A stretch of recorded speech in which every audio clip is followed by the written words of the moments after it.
ಓಂ ನಾರಾಯಣಂ ನಮಸ್ಕೃತ್ಯ ನರಂ ಚೈವ ನರೋತ್ತಮಂ ದೇವೀಂ ಸರಸ್ವತೀಂ ಚೈವ ತತೋ ಜಯಮುದೀರಯೇತ್.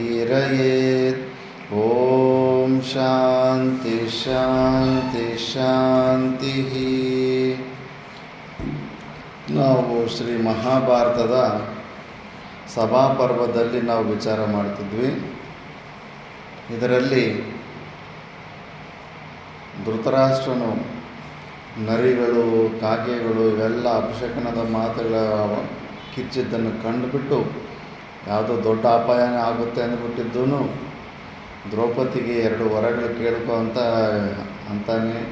ಆ 2 ವರಗಳಲ್ಲಿ ಅವರ ಗಂಡಂದಿರನ್ನ ದಾಸಭಾವದಿಂದ ವಿಮುಕ್ತಿ ಮಾಡ್ಕೊತಾಳೆ ಹೊರತು ಸಂಪತ್ತಿಯನ್ನು ಕೇಳಿರೋದಿಲ್ಲ. ಯುಧಿಷ್ಠಿರನ ಜೊತೆ ಮಾತಾಡ್ತಾ ಧೃತರಾಷ್ಟ್ರನು, ನಿಮ್ಮ ಸಾಮ್ರಾಜ್ಯ, ನಿಮ್ಮ ಸಂಪತ್ತು ಏನೆಲ್ಲ ನೀನು ಜೂಜಾಟದಲ್ಲಿ ಪಣ ಇಟ್ಟಿತ್ತು ಅದನ್ನೆಲ್ಲನೂ ನೀನು ವಾಪಸ್ ತಗೊಂಡು ನಿಮ್ಮ ರಾಜ್ಯನ ನೀವು ಆಳ್ಕೋಗಿ ಅಂತ ಕಳಿಸ್ಬಿಡ್ತಾರೆ. ಅದು ಒಳ್ಳೆ ಕೆಲಸ ಮಾಡಿಬಿಟ್ಟಿದ್ದ. ಅವ್ರು ಇನ್ನೂ ಕೆಣಕಿತ್ತಿದ್ರೆ ಅಲ್ಲೇ ಯುದ್ಧ ಆಗ್ಬಿಡೋದು. ಅದಾದ ಮೇಲೆ ಮತ್ತೆ ದುರ್ಯೋಧನ, ದುಷ್ಟಚತುಷ್ಟಯಗಳಂತಾರೆ. ದುರ್ಯೋಧನ, ಶಕುನಿ, ದುಶ್ಯಾಸನ, ಧೃತರಾಷ್ಟ್ರ, ಇನ್ಯಾರು, ಕರ್ಣ ಧೃತರಾಷ್ಟ್ರನಿಲ್ಲ, ಕರ್ಣ, ದುಷ್ಟಚತುಷ್ಟಯ. ಈ 4 ಜನ ಬಂದುಬಿಟ್ಟಿದ್ದೂ ಮತ್ತೆ ಧೃತರಾಷ್ಟ್ರನ ಬುದ್ಧಿಯನ್ನು ಕೆಡಿಸ್ತಾರೆ. ಈ ಸತಿ ಏನು ಆಸ್ತಿ ಗೀಸ್ತಿ ಏನು ಪಣ ಇಡೋದು ಬೇಡ, ವನವಾಸ, ಅಜ್ಞಾತವಾಸ, ಇದು ಕರೆಕ್ಟ್ ಅನಿಸುತ್ತೆ. ಅದಕ್ಕೆ ಮತ್ತೆ ಇನ್ನೊಂದು ಸತಿ ಅವ್ರು ವಾಪಸ್ ತಗೊಂಬೋಗಿ ಅಂತ ಧೃತರಾಷ್ಟ್ರ ಅಂದಾಗ ಭೀಷ್ಮರು, ದ್ರೋಣರು ಬಂದು, ಅಯ್ಯೋ ಮುಗಿದೋಗಿರೋ ಕಥೆನ ಮತ್ತೆ ಯಾಕೆ ಸ್ಟಾರ್ಟ್ ಮಾಡ್ತಾಯಿದ್ದೆ ಅಂತೇಳಿದ್ರೆ ಕೇಳೋದಿಲ್ಲ ಧೃತರಾಷ್ಟ್ರ. ಆವಾಗ ಧೃತರಾಷ್ಟ್ರನಿಗೆ ಗಾಂಧಾರಿ ಕೆಲವೊಂದು ಹಿತವಚನಗಳು ಹೇಳ್ತಾಳೆ. ಸಾಮಾನ್ಯವಾಗಿ ಪುತ್ರ ವ್ಯಾಮೋಹವು ತಂದೆಗಿಂತಲೂ ತಾಯಿಗೆ ಹೆಚ್ಚಾಗಿರುತ್ತದೆ. ಮಗನಷ್ಟೇ ತಪ್ಪು ಮಾಡಿದರೂ ತಾಯಿಯಾದವಳು ಸೈರಿಸುವಳು, ಆದರೆ ತಂದೆಯು ಸೈರಿಸಲಾರನು. ಮಗನು ಎಷ್ಟೇ ಅಪರಾಧ ಮಾಡಿದ್ದರೂ ಮಗನಿಗಾಗಿ ಹಂಬಲಿಸುವ ಮಗನ ಶ್ರೇಯಸ್ಸನ್ನೇ ಅನುದಿನವೂ ಬಯಸುವ ತಾಯಂದಿರನ್ನು ನಮ್ಮ ಸಮಾಜದಲ್ಲಿ, ಇದು ಟೀಕಾಕಾರ ಅಭಿಪ್ರಾಯ, ಸಮಾಜದಲ್ಲಿ ನೋಡಿದ್ದೇವೆ. ಆದರೆ ಮಹಾಮಾತೆಯಾದ ಗಾಂಧಾರಿಯು ಮಾತ್ರ ಜ್ಯೇಷ್ಠ ಪುತ್ರನಾದ ದುರ್ಯೋಧನನನ್ನು ಕುಲದ ಅಭ್ಯುದಯಕ್ಕಾಗಿ ಪರಿತ್ಯಜಿಸಬೇಕೆಂದೇ ಧೃತರಾಷ್ಟ್ರನನ್ನು ಕೇಳಿಕೊಳ್ಳುವಳು. ಈ ವಿಷಯವನ್ನೇ ವೈಶಂಪಾಯನರು ಜನಮೇಜಯನಿಗೆ ಹೇಳುತ್ತಾರೆ. ಜನಮೇಜಯ, ಧೃತರಾಷ್ಟ್ರನು ಪಾಂಡವರನ್ನು ಪುನಃ ದ್ಯೂತಕ್ಕಾಗಿ ಕರೆಸುವನೆಂದು ತಿಳಿದೊಡನೆಯೇ ಧರ್ಮಪರಾಯಣೆಯಾದ ಗಾಂಧಾರಿಯು ಪುತ್ರರ ಮೇಲಿನ ವ್ಯಾಮೋಹದಿಂದ ಶೋಕಾವಿಷ್ಟಳಾಗಿ ಧೃತರಾಷ್ಟ್ರನ ಬಳಿಗೆ ಬಂದಳು. ಗಾಂಧಾರಿಗೆ 101 ಮಂದಿ ಮಕ್ಕಳಲ್ಲವೇ? ದುರ್ಯೋಧನನೊಬ್ಬನನ್ನು ಅವಿವೇಕದ ಕಾರಣದಿಂದಾಗಿ ತನ್ನ ಇತರ 100 ಮಕ್ಕಳು ನಾಶ ಹೊಂದುವರೆಂಬ ಆತಂಕವು ಗಾಂಧಾರಿಗಿದ್ದಿತು. ಆ 100 ಮಕ್ಕಳನ್ನಾದರೂ ಉಳಿಸಿಕೊಳ್ಳಬೇಕೆಂಬ ಆಶಯದಿಂದ ಗಾಂಧಾರಿಯು ಧೃತರಾಷ್ಟ್ರನಿಗೆ ಹೇಳಿದಳು, ಮಹಾರಾಜ, ದುರ್ಯೋಧನನು ಹುಟ್ಟಿದೊಡನೆಯೇ ಮಹಾಮೇಧಾವಿಯಾದ ವಿದುರನೇನು ಹೇಳಿದ್ದನೆಂಬುದನ್ನು ನಿನ್ನ ಸ್ಮರಣೆಗೆ ತರಲು ಇಚ್ಛಿಸುತ್ತೇನೆ. ಕುಲಕಳಂಕನಾದ, ಕುಲನಾಶಕನಾದ ಇವನನ್ನು ಈ ಕೂಡಲೇ ಪರಲೋಕಕ್ಕೆ ಕಳುಹಿಸುವುದು ಉಚಿತವಾಗಿದೆ. ನೋಡು, ಸ್ವಂತ ತಾಯಿಗೆ ಗೊತ್ತಾಗಿದೆ ಅವನೆಷ್ಟು ಡೇಂಜರ್ ಅಂತ. ಆ ದುರ್ಯೋಧನನ್ನು ಸಾಯಿಸಿಬಿಡೋದೇ ಬೆಸ್ಟು ಅಂತ. ಈ ಮಾತನ್ನು ವಿದುರನು ದುರ್ಯೋಧನನು ಹುಟ್ಟಿದೊಡನೆ ಹೇಳಿದ್ದನು. ಈ ಪುರುಷಾಧಾಮನು ಹುಟ್ಟಿದೊಡನೆಯೇ ಗೋಮಾಯುವಿನಂತೆ ನರಿಯಂತೆ ಅನವರ್ತವಾಗಿ ಅರ್ಚಿಕೊಂಡನಲ್ಲವೇ? ಆದುದರಿಂದ ಇವನು ಕುರುಕುಲ ವಿನಾಶಕನೆಂಬುದರಲ್ಲಿ ಸಂಶಯವೇ ಇಲ್ಲ. ನಾನು ಹೇಳುವುದನ್ನು ಸಾವಧಾನದಿಂದ ಕೇಳಿ ನಿನ್ನ ಚಿತ್ತಕ್ಕೆ ತೆಗೆದುಕೋ. ಮಹಾರಾಜ, ಸ್ವಯಂಕೃತ ಅಪರಾಧದಿಂದ ದುಃಖ ಸಾಗರದಲ್ಲಿ ಮುಳುಗಬೇಡ. ಅವಿವೇಕಿಗಳಾದ, ಅಶಿಷ್ಟರಾದ, ಅವಿನೀತಿರಾದ ಬಾಲಕರ ಮಾತುಗಳಿಗೆ ಕಿವಿಗೊಡಬೇಡ. ಘೋರವಾದ ಕುಲಕ್ಷಯಕ್ಕೆ ಕಾರಣನಾಗಬೇಡ. ಪಾಂಡವರಿಗೂ ಕೌರವರಿಗೂ ಉಂಟಾಗಿದ್ದ ವಿರಸವು ಒಂದು ರೀತಿಯಲ್ಲಿ ಶಾಂತಿಗೊಂಡಿರುವುದು. ಪುನಃ ಅದನ್ನು ಉಲ್ಬಣಗೊಳಿಸಲು ಯತ್ನಿಸಬೇಡ. ಪ್ರಭೋ, ಕಟ್ಟಿದ್ದ ಸೇತುವೆಯನ್ನು ಯಾರು ತಾನೇ ಒಡೆಯಲು ಯತ್ನಿಸುವರು? ಆರಿಹೋದ ಕಾಡುಗಿಚ್ಚನ್ನು, ದ್ವೇಷಾಗ್ನಿಯನ್ನು ಪುನಃ ಪ್ರಜ್ವಲನ ಮಾಡುವುದು ಉಚಿತವೇ? ಶಾಂತರಾಗಿ ಪ್ರಯಾಣ ಮಾಡಿರುವ ಪಾಂಡವರನ್ನು ಕೋಪಿಷ್ಠರನ್ನಾಗಿ ಮಾಡಲು ಯಾರು ತಾನೇ ಇಚ್ಛಿಸುವರು? ನೀನು ಧರ್ಮಾತ್ಮನಾದ ಅಜಮೀಡನ ವಂಶದಲ್ಲಿ ಹುಟ್ಟಿರುವೆ. ಅಂತಹ ಮಹಾನುಭಾವನ ವಂಶದಲ್ಲಿ ಹುಟ್ಟಿರುವ ನೀನು ಎಲ್ಲವನ್ನೂ ತಿಳಿದಿರುವೆ. ಅಧರ್ಮ ಪ್ರವರ್ತನೆಯು ಸಲ್ಲದೆಂಬ ವಿಷಯವನ್ನು ಪುನಃ ನಿನ್ನ ಸ್ಮರಣೆಗೆ ತರಲು ಇಚ್ಛಿಸುತ್ತೇನೆ. ಮಹಾರಾಜ, ಶಾಸ್ತ್ರವು ಶ್ರೇಯಸ್ಸಿನ ವಿಷಯದಲ್ಲಾಗಲಿ ಅಶ್ರೇಯಸ್ಸಿನ ವಿಷಯದಲ್ಲಾಗಲಿ ದುಷ್ಟಬುದ್ಧಿ ಇರುವವನನ್ನು ಶಾಸನ ಮಾಡುವುದಿಲ್ಲ. ದುಷ್ಟವಾದ ಬುದ್ಧಿಯವನ ಮೇಲೆ ಶಾಸ್ತ್ರ ಸಂಪ್ರದಾಯಗಳು ಯಾವ ವಿಧವಾದ ಪರಿಣಾಮವನ್ನು ಉಂಟು ಮಾಡುವುದಿಲ್ಲ. ಆದುದರಿಂದ ವೃದ್ಧನಾದವನು ಬಾಲಬುದ್ಧಿಯವನಾಗಬಾರದು, ಮೂರ್ಖನಾಗಬಾರದು, ಬುದ್ಧಿಯಿಲ್ಲದ ಬಾಲಕರ ಮಾತನ್ನು ಕೇಳಬಾರದು. ನಿನ್ನ ಮಕ್ಕಳು ನಿನ್ನ ನಿಯಂತ್ರಣದಲ್ಲಿಯೇ ಇರಲಿ. ದುಷ್ಟನೊಬ್ಬನ ಅವಿವೇಕದಿಂದಾಗಿ ಉಳಿದ ಮಕ್ಕಳು ನಿನ್ನನ್ನು ನಿರಂತರವಾಗಿ ಅಗಳದಿರಲಿ. ಈ ಕಾರಣಗಳಿಂದಾಗಿ ಈ ಕೂಡಲೇ ದುಷ್ಟನಾದ ದುರ್ಯೋಧನನನ್ನು ಪರಿತ್ಯಜಿಸು. ಇವನು ನಮ್ಮ ಕುಲಕ್ಕೆ ಕುಟಾರಪ್ರಾಯನಾಗಿದ್ದಾನೆ. ಇವನನ್ನು ಬಹಳ ಕಾಲದ ಹಿಂದೆಯೇ ಪರಿತ್ಯಜಿಸಬೇಕಾಗಿದ್ದಿತು. ಆದರೂ ಪುತ್ರ ವ್ಯಾಮೋಹದಿಂದಾಗಿ ನೀನು ಇವನನ್ನು ಆಗಲೇ ಪರಿತ್ಯಜಿಸಲಿಲ್ಲ. ಈಗ ಕಾಲವು ಸನ್ನಿಹಿತವಾಗಿದೆ. ಇವನ ಕಾರಣದಿಂದಾಗಿ ನಮ್ಮ ಕುಲಕ್ಷಯವಾಗುವುದು ನಿಶ್ಚಯವೆಂಬ ಅರಿವು ಈಗಲಾದರೂ ಆಗಿದೆಯಲ್ಲವೇ? ಈಗಲೂ ತಪ್ಪಿ ನಡೆಯಬೇಡ, ಮೋಹಪರವಶನಾಗಬೇಡ. ನಿನ್ನ ಬುದ್ಧಿಯು ಶಮ, ಧರ್ಮ, ನೀತಿ ಇವುಗಳಿಂದ ಕೂಡಿರಲಿ. ನೀನು ಪುತ್ರ ವ್ಯಾಮೋಹದಿಂದ ತಪ್ಪು ದಾರಿಯನ್ನು ಹಿಡಿಯಬೇಡ. ಕ್ರೂರ ಮಾರ್ಗದಿಂದ ಸಂಪಾದಿಸಿದ ಲಕ್ಷ್ಮಿಯು ಐಶ್ವರ್ಯವು ಬಹಳ ಶೀಘ್ರವಾಗಿ ವಿನಾಶ ಹೊಂದುತ್ತಾಳೆ. ಮೃದು ಮಾರ್ಗದಿಂದ ಅಭಿವೃದ್ಧಿ ಹೊಂದಿದ ಪ್ರೌಢೆಯಾದ ಲಕ್ಷ್ಮಿಯು ಐಶ್ವರ್ಯವು ವಂಶಪರಂಪರ್ಯವಾಗಿ ಶಾಶ್ವತವಾಗಿರುತ್ತಾಳೆ. ಗಾಂಧಾರಿಯು ಇಷ್ಟು ಸ್ಪಷ್ಟವಾಗಿ ಧರ್ಮಾಧರ್ಮಗಳ ಸೂಕ್ಷ್ಮವನ್ನು ಹೇಳಿದರೂ ಧೃತರಾಷ್ಟ್ರನ ಮನಸ್ಸು ಪರಿವರ್ತನೆಯನ್ನು ಹೊಂದಲಿಲ್ಲ. ಪುತ್ರ ವ್ಯಾಮೋಹವೆಂಬ ಪಾಶದಿಂದ ಭದ್ರವಾಗಿ ಬಿಗಿಯಲ್ಪಟ್ಟಿದ್ದನು. ಗಾಂಧಾರಿಯು ಹೇಳಿದಷ್ಟೇ ಸ್ಪಷ್ಟವಾಗಿ ಧೃತರಾಷ್ಟ್ರನು ಉತ್ತರಿಸಿದನು. ನಮ್ಮ ಕುಲದ ವಿನಾಶ ಕಾಲವು ಸನ್ನಿಹಿತವಾಗಿರುವುದೆಂಬುದು ನಿಶ್ಚಯವಾದರೆ ಆ ಕಾಲವು ಅಬಾಧಿತವಾಗಿ ಬಂದು ಬಿಡಲಿ. ನಾನದನ್ನು ತಡೆಯಲು ಅಸಮರ್ಥನಾಗಿದ್ದೇನೆ. ಆದುದರಿಂದ ನನ್ನ ಪುತ್ರರ ಇಚ್ಛೆಯಂತೆಯೇ ಸಕಲವೂ ನಡೆದು ಹೋಗಲಿ. ಪಾಂಡವರು ಬಂದು ಪುನಃ ನನ್ನ ಮಕ್ಕಳೊಡನೆ ಪಗಡೆಯಾಡಲಿ.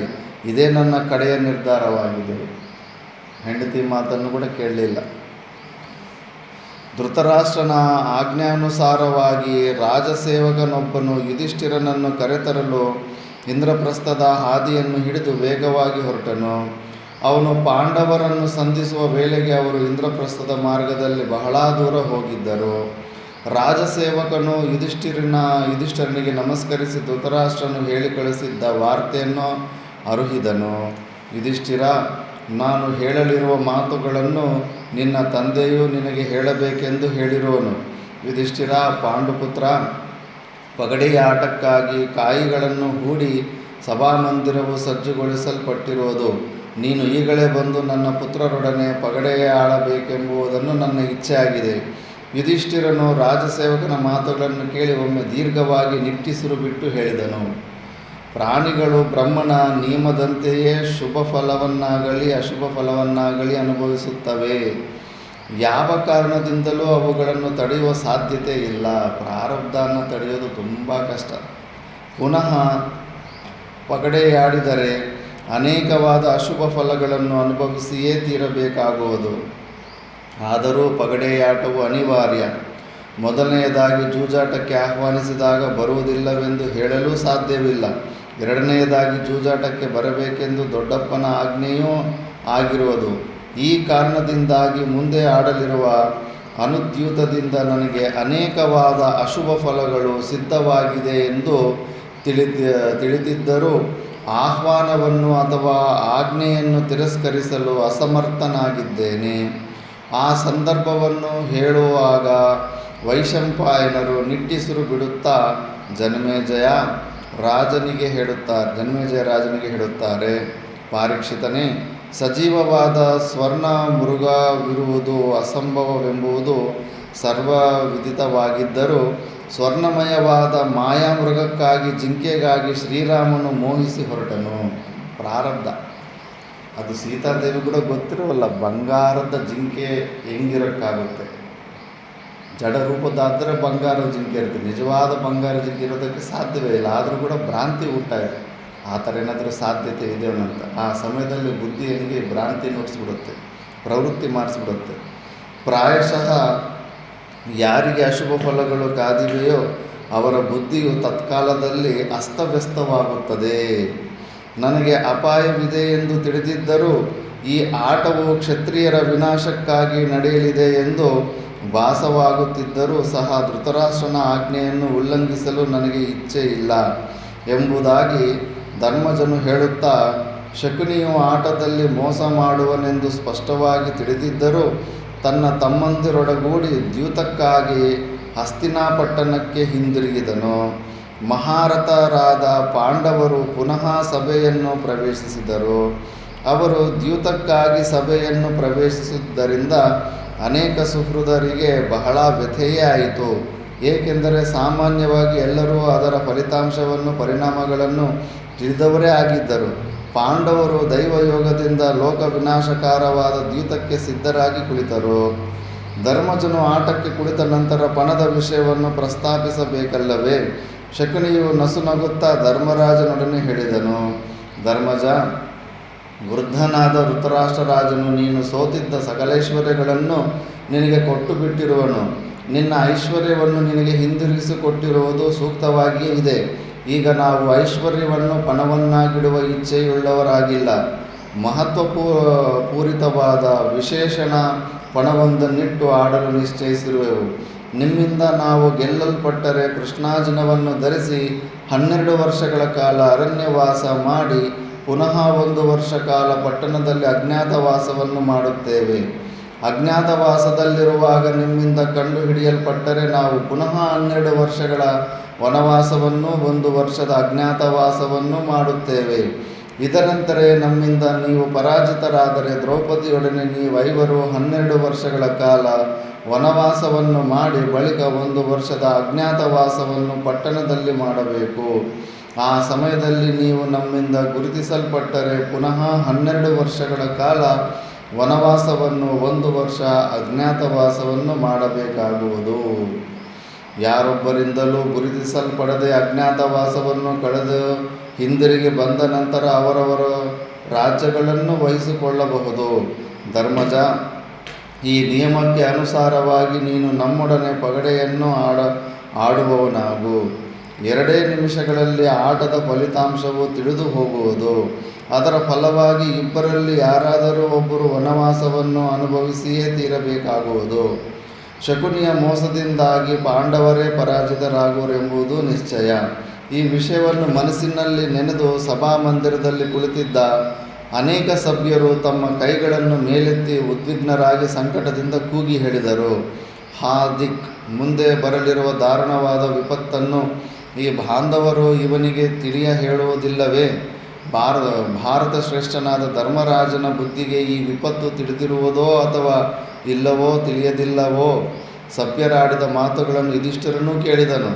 ಆದರೂ ಮಾಡುವುದೇನು? ನಾಚಿಕೆಯು ಅವನ ಮುಖವನ್ನು ಆವರಿಸಿದ್ದಿತು. ಧರ್ಮದಿಂದ ಬಂಧಿತನಾಗಿದ್ದನು. ಮಹಾಮೇಧಾವಿಯಾದ ಧರ್ಮಜನಿಗೆ ಅನುದ್ಯೂತದ ಫಲವೇನೆಂಬುದು ಸ್ಪಷ್ಟವಾಗಿ ತಿಳಿದಿದ್ದಿತು. ಆದರೂ ಕುರುವಂಶದ ಅರಸರ ವಿನಾಶವು ಸನ್ನಿಹಿತವಾಗಿದೆ ಎಂಬುದನ್ನು ತಿಳಿದಿರುವೆನೋ ಎಂಬಂತೆ ಪಗಡೆಯಾಡಲು ಸಿದ್ಧನಾಗಿ ಶಕುನಿಯನ್ನು ಕುರಿತು ಹೇಳಿದನು. ಆವಾಗಲೇ ನಾರದ ಮಹರ್ಷಿ ಹೇಳಿರ್ತಾರೆ, ರಾಜಸೂಯ ಯಾಗ ಮಾಡಿದ್ರೆ ಸೈಡ್ ಎಫೆಕ್ಟ್ಗಳಿರ್ತವೆ ಅಂತ. ದೊಡ್ಡ ಕಳಹವೇ ದೊಡ್ಡ ಯುದ್ಧಗಳೇ ಆಗೋ ಸಂಭಾವನೆ ಇರುತ್ತೆ ಅಂತ ಹೇಳಿರ್ತಾನೆ. ಅದಕ್ಕೆ ಯುಧಿಷ್ಠಿರನಿಗೆ ಸ್ವಲ್ಪ ಮುಂಚೆನೇ ಸೂಚನೆ ಸಿಕ್ಕಿರುತ್ತೆ.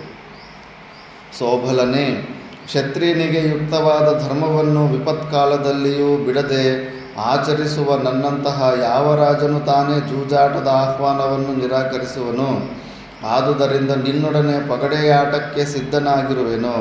ಪಗಡೆಯಾಟವು ಪ್ರಾರಂಭವಾಯಿತು. ಶಕುನಿಯು ಪುನಃ ಪಣದ ವಿಷಯವನ್ನು ಪ್ರಸ್ತಾಪಿಸಿ ಹೇಳಿದನು. ನಮ್ಮಲ್ಲಿ ಅನೇಕಾನೇಕ ಗೋವುಗಳು, ಕುದುರೆಗಳು, ಎತ್ತುಗಳು, ಕುರಿಗಳು, ಆಡುಗಳು, ಆನೆಗಳು, ಸುವರ್ಣದ ಬೊಕ್ಕಸಗಳು, ದಾಸಿಯರು ಇರುತ್ತಾರೆ. ಅವೆಲ್ಲವನ್ನೂ ಪಣವನ್ನಾಗಿಟ್ಟು ಈ ಹಿಂದೆ ನಾವು ಆಟವಾಡಿದೆವು. ಆದರೆ ಈಗ ಸೋತವರು 12 ವರ್ಷಗಳ ಕಾಲ ವನವಾಸವನ್ನು, 1 ವರ್ಷ ಕಾಲ ಪಟ್ಟಣದಲ್ಲಿ ಅಜ್ಞಾತವಾಸವನ್ನು ಮಾಡಬೇಕೆಂಬ ಒಂದೇ ಒಂದು ಪಣವನ್ನಿಟ್ಟು ನಾವು ಆಟವಾಡೋಣ. ಇದಕ್ಕೆ ನಿನ್ನ ಸಮ್ಮತಿ ಇದೆಯಲ್ಲವೇ? ಶಕುನಿಯು ಆ ಪಣದ ವಿಷಯವಾಗಿ ಹಲವು ಬಾರಿ ಹೇಳಿದನು. ಧರ್ಮಜನು ಅನಿವಾರ್ಯವಾಗಿ ಒಪ್ಪಿದನು. ಶಕುನಿಯು ದಾಳಗಳನ್ನು ಕೈಗೆ ತೆಗೆದುಕೊಂಡು ಆಡಲು ಮೊದಲಿಟ್ಟನು. ಸಭ್ಯರೆಲ್ಲರ ದೃಷ್ಟಿಪಥಗಳು ದಾಳಗಳ ಕಡೆಗೆ ಸರಿದುವು. ಎಲ್ಲರ ಹೃದಯಗಳು ತವಕಿಸುತ್ತಿದ್ದವು. ಎಲ್ಲರ ಮುಖಗಳು ನಿಸ್ತೇಜವಾಗಿದ್ದವು. ಶಕುನಿಯ ಅವಲಂಬನದಿಂದ ದುರ್ಯೋಧನ, ದುಶ್ಯಾಸನ, ಕರ್ಣರು ಮಾತ್ರ ತಮ್ಮ ಜಯವನ್ನು ನಿರೀಕ್ಷಿಸಿ ಅರಳಿದ ಮುಖಾರವಿಂದ ಉಳ್ಳವರಾಗಿ ಆಟವನ್ನು ವೀಕ್ಷಿಸುತ್ತಾ ಕುಳಿತಿದ್ದರು. ಧೃತರಾಷ್ಟ್ರನಿಗೆ ಮುಂದೆ ತನ್ನ ಮಕ್ಕಳಿಗೆ ವಿಪತ್ತು ಸಂಭವಿಸಬಹುದೆಂಬುದು ತಿಳಿದಿದ್ದರೂ ತತ್ಕಾಲದಲ್ಲಿ ತನ್ನ ಮಕ್ಕಳೇ ವಿಜಯಿಗಳಾಗುವರೆಂದು, ಪಾಂಡವರು ವನವಾಸಕ್ಕೆ ಹೊರಡುವರೆಂದು ನಿಶ್ಚಯಿಸಿ ಶಕುನಿಯ ವಿಜಯದ ಗರ್ಜನೆಯನ್ನೇ ನಿರೀಕ್ಷಿಸಿ ಕುಳಿತಿದ್ದನು. ಗಡಗಡನೆ ದಾಳಗಳು 10 ಬಾರಿ 2 ಕಡೆಗಳಿಂದಲೂ ವಿಚಲಿತವಾದುವು. ಪಗಡೆಯ ಕಾಯಿಗಳು ಗರಗಳಿಗೆ ಅನುಸಾರವಾಗಿ ಒಂದಾದ ಮೇಲೊಂದು ಹಣ್ಣಾಗುತ್ತಿದ್ದವು. ಆಟವು ಮುಗಿಯುತ್ತಾ ಬಂದಂತೆಲ್ಲ ಎಲ್ಲರ ಹೃದಯಗಳ ತಳಮಳವೂ ಹೆಚ್ಚಿತು. ಕಡೆಗೆ ಶಕುನಿಯು ನಭೋಮಂಡಲವನ್ನೇ ಭೇದಿಸುವಂತೆ ಗರ್ಜನೆ ಮಾಡುತ್ತಾ ಜಿತಂ ಎಂದು ಕೂಗಿದನು. ಜನಮೇಜಯ ಮಹಾರಾಜ, ಸೋತವರು 12 ವರ್ಷಗಳ ಕಾಲ ವನವಾಸವನ್ನು, 1 ವರ್ಷ ಕಾಲ ಅಜ್ಞಾತವಾಸವನ್ನು ಮಾಡಬೇಕೆಂಬುದು ಮೊದಲೇ ನಿಶ್ಚಿತವಾಗಿತ್ತಲ್ಲವೇ? ಅದರಂತೆಯೇ ಪರಾಜಿತರಾದ ಪಾಂಡವರು ಪೀತಾಂಬರಗಳನ್ನು, ಕಣಕಾಂಗದ ಕೇಯೂರಗಳನ್ನು, ಕಿರೀಟಗಳನ್ನು ತೆಗೆದಿಟ್ಟು ವನವಾಸಕ್ಕೆ ಉಚಿತವಾದ ಅಜಿನಗಳನ್ನು, ಉತ್ತರೀಯಗಳನ್ನಾಗಿ ಧರಿಸಿ ಅರಣ್ಯಕ್ಕೆ ಹೊರಡಲು ಸಿದ್ಧರಾದರು. ಪ್ರತಿಪಕ್ಷದವರು ಆಪತ್ತಿನಲ್ಲಿದ್ದಾಗ ಅವಹೇಳನ ಮಾಡುವುದು ಪರಮನೀಚರ ಸ್ವಭಾವ. ಶತ್ರುಗಳನ್ನು ನಿರ್ಮೂಲನ ಮಾಡುವ ಶಕ್ತಿ ಇದ್ದರೂ ರಾಜ್ಯಕೋಶಾದಿಗಳನ್ನು ದ್ಯೂತದ ಮೂಲಕವಾಗಿ ಕಳೆದುಕೊಂಡು ಜಟಾವಲ್ಕಲಧಾರಿಗಳಾಗಿ ಅರಣ್ಯವಾಸಕ್ಕೆ ಹೊರಟು ನಿಂತಿದ್ದ ಪಾಂಡವರನ್ನು ಕಂಡು ದುಶ್ಯಾಸನನು ಹೃಷ್ಟನಾಗಿ ಅವರನ್ನು ಮೂದಲಿಸುತ್ತಾ ಮಾತನಾಡತೊಡಗಿದನು. ಇಂದು ನಿಶ್ಚಯವಾಗಿಯೂ ಎಂತಹ ಸುದಿನ! ಮಹಾತ್ಮನಾದ ದುರ್ಯೋಧನನ ನಿರಂಕುಶಾಧಿಪತ್ಯವು ಇಂದೇ ಪ್ರಾರಂಭವಾಗುತ್ತದೆ. ಪರಾಜಿತರಾದ ಪಾಂಡುಪುತ್ರರು ಮಹಾವಿಪತ್ತಿಗೆ ಗುರಿಯಾಗಿದ್ದಾರೆ. ಸರ್ವ ಪ್ರಕಾರದಿಂದಲೂ ಇಂದು ನಮಗೆ ದೈವಾನುಕೂಲವು ದೊರೆತಿರುವುದು. ಇನ್ನು ಮುಂದೆ ನಾವು ನಮ್ಮ ಶತ್ರುಗಳಿಗಿಂತಲೂ ಗುಣದಲ್ಲಿ ಶ್ರೇಷ್ಠರೆನಿಸಿಕೊಳ್ಳುತ್ತೇವೆ, ತೇಜೋವಂತರೆನಿಸಿಕೊಳ್ಳುತ್ತೇವೆ. ದುಶ್ಯಾಸನನ ಮುಂದುವರಿದು ಹೇಳಿದನು. ಈ ಪಾರ್ಥರು ನಮ್ಮಿಂದ ದಾರುಣವಾದ ಮತ್ತು ಅತಿ ದೀರ್ಘ ಕಾಲದಲ್ಲಿ ನರಕಕ್ಕೆ ತಳ್ಳಲ್ಪಟ್ಟಿರುತ್ತಾರೆ. ಇವರು ಸುಖದಿಂದಲೂ ಮತ್ತು ಸಾಮ್ರಾಜ್ಯದಿಂದಲೂ ಅನಂತ ಕಾಲದವರೆಗೂ ವಂಚಿತರಾಗುತ್ತಾರೆ. ನಿಶ್ಚಯವಾಗಿಯೂ ಇದೆಂತಹ ಸುದಿನ! ಮಯನಿರ್ಮಿತವಾದ ತಮ್ಮ ಸಭಾಮಂಟಪದಲ್ಲಿ ದುರ್ಯೋಧನನಿಗೆ ಸಂಘಟಿಸಿದ ದುರವಸ್ಥೆಯನ್ನು ನೋಡಿ ಹಟ್ಟಹಾಸದಿಂದ ನಕ್ಕ ಇವರಿಂದ ಪರಾಜಿತರಾಗಿ ಧನಹೀನರಾಗಿ ಕಾಡಿಗೆ ಹೋಗಬೇಕಾಗಿದೆ. ಇವರಿಗೆ ತಕ್ಕ ಶಾಸ್ತಿಯೇ ಆಯಿತಲ್ಲವೇ? ಕಣಕಾಂಗದ ಕೇಯೂರಗಳನ್ನು, ಪೀತಾಂಬರಗಳನ್ನು, ಕವಚಕುಂಡಲಗಳನ್ನು ಒದಗಿಟ್ಟು ಶಕುನಿಯೊಡನೆ ಮಾಡಿಕೊಂಡ ನಿಬಂಧನೆಗೆ ಅನುಸಾರವಾಗಿ ವಲ್ಕಲಾಜಿನಗಳನ್ನು ಧರಿಸಿ ಅರಣ್ಯಕ್ಕೆ ಹೊರಡಲಿ. ಯಾರು ತಮ್ಮ ಪರಾಕ್ರಮವನ್ನು ಹೆಚ್ಚು ಮಾಡಿಕೊಳ್ಳುತ್ತಿದ್ದರೋ, ತಮಗೆ ಸಮಾನರಾದ ಪರಾಕ್ರಮವುಳ್ಳವರು ಈ ಭೂಮಿಯಲ್ಲಿಯೇ ಯಾರೂ ಇಲ್ಲವೆಂದು ಮದಾಂಧರಾಗಿದ್ದರೋ ಅಂತಹವರಿಂದ ತಮ್ಮ ಅವಸ್ಥೆಯು ಜಳ್ಳಾದ ಎಳ್ಳಿನಂತಾಗಿದೆ ಎಂಬುದನ್ನು ಅರಿತುಕೊಳ್ಳಲಿ. ಇವರು ಧರಿಸಿರುವ ಜಟಾವಲ್ಕಳಗಳನ್ನು ನೋಡಿದರೆ ಇವರು ಸತ್ಪುರುಷರೆಂಬಂತೆಯೂ ಪರಾಕ್ರಮಿಗಳೆಂಬಂತೆಯೂ ಮತ್ತು ಯಾವುದೋ ಒಂದು ಯಜ್ಞ ಮಾಡಲು ದೀಕ್ಷಾಬದ್ಧರಾಗಿರುವಂತೆಯೂ ಭಾಸವಾಗುತ್ತಿದೆ. ಆದರೆ ಇವರನ್ನು ಮೊದಲು ನೋಡಿದ್ದವರು ಅನಂತರ ಇವರು ಧರಿಸಿರುವ ಅಜಿನಗಳ ಕಡೆಗೆ ಗಮನವಿತ್ತಲ್ಲಿ ಕಾಡಿನಲ್ಲಿ ಎಳೆಯುವ ಮೃಗಚರ್ಮಧಾರಿಗಳಾದ ಬೇಡರಂತೆಯೇ ಕಾಣುತ್ತಾರೆ. ಪಾಂಡವರನ್ನು ಇಷ್ಟು ಕಟುವಾಗಿ ದುಶ್ಯಾಸನನು ಹೀಯಾಳಿಸಿದ ನಂತರ ದ್ರೌಪದಿಯನ್ನು ಕುರಿತು ಹೇಳಿದನು. ನಿಶ್ಚಯವಾಗಿ ಇವಳನ್ನು ನೋಡಿ ನಾನು ಬಹಳ ವಿಷಾದಿಸಬೇಕಾಗಿದೆ. ಸೋಮಕ ವಂಶ ಪ್ರದೀಪನಾದ ದೃಪದನು ತನ್ನ ಮಗಳಾದ ಪಾಂಚಾಲಿಯನ್ನು ಪಾಂಡವರಿಗೆ ವಿವಾಹ ಮಾಡಿಕೊಟ್ಟು ಅಕಾರ್ಯವನ್ನೇ ಮಾಡಿರುತ್ತಾನೆ. ಏಕೆಂದರೆ ಈ ಪಾಂಡವರು ನಪುಂಸಕರು. ನಪುಂಸಕರಿಗೆ ಕನ್ಯೆಯನ್ನು ಕೊಡಬಹುದೇ?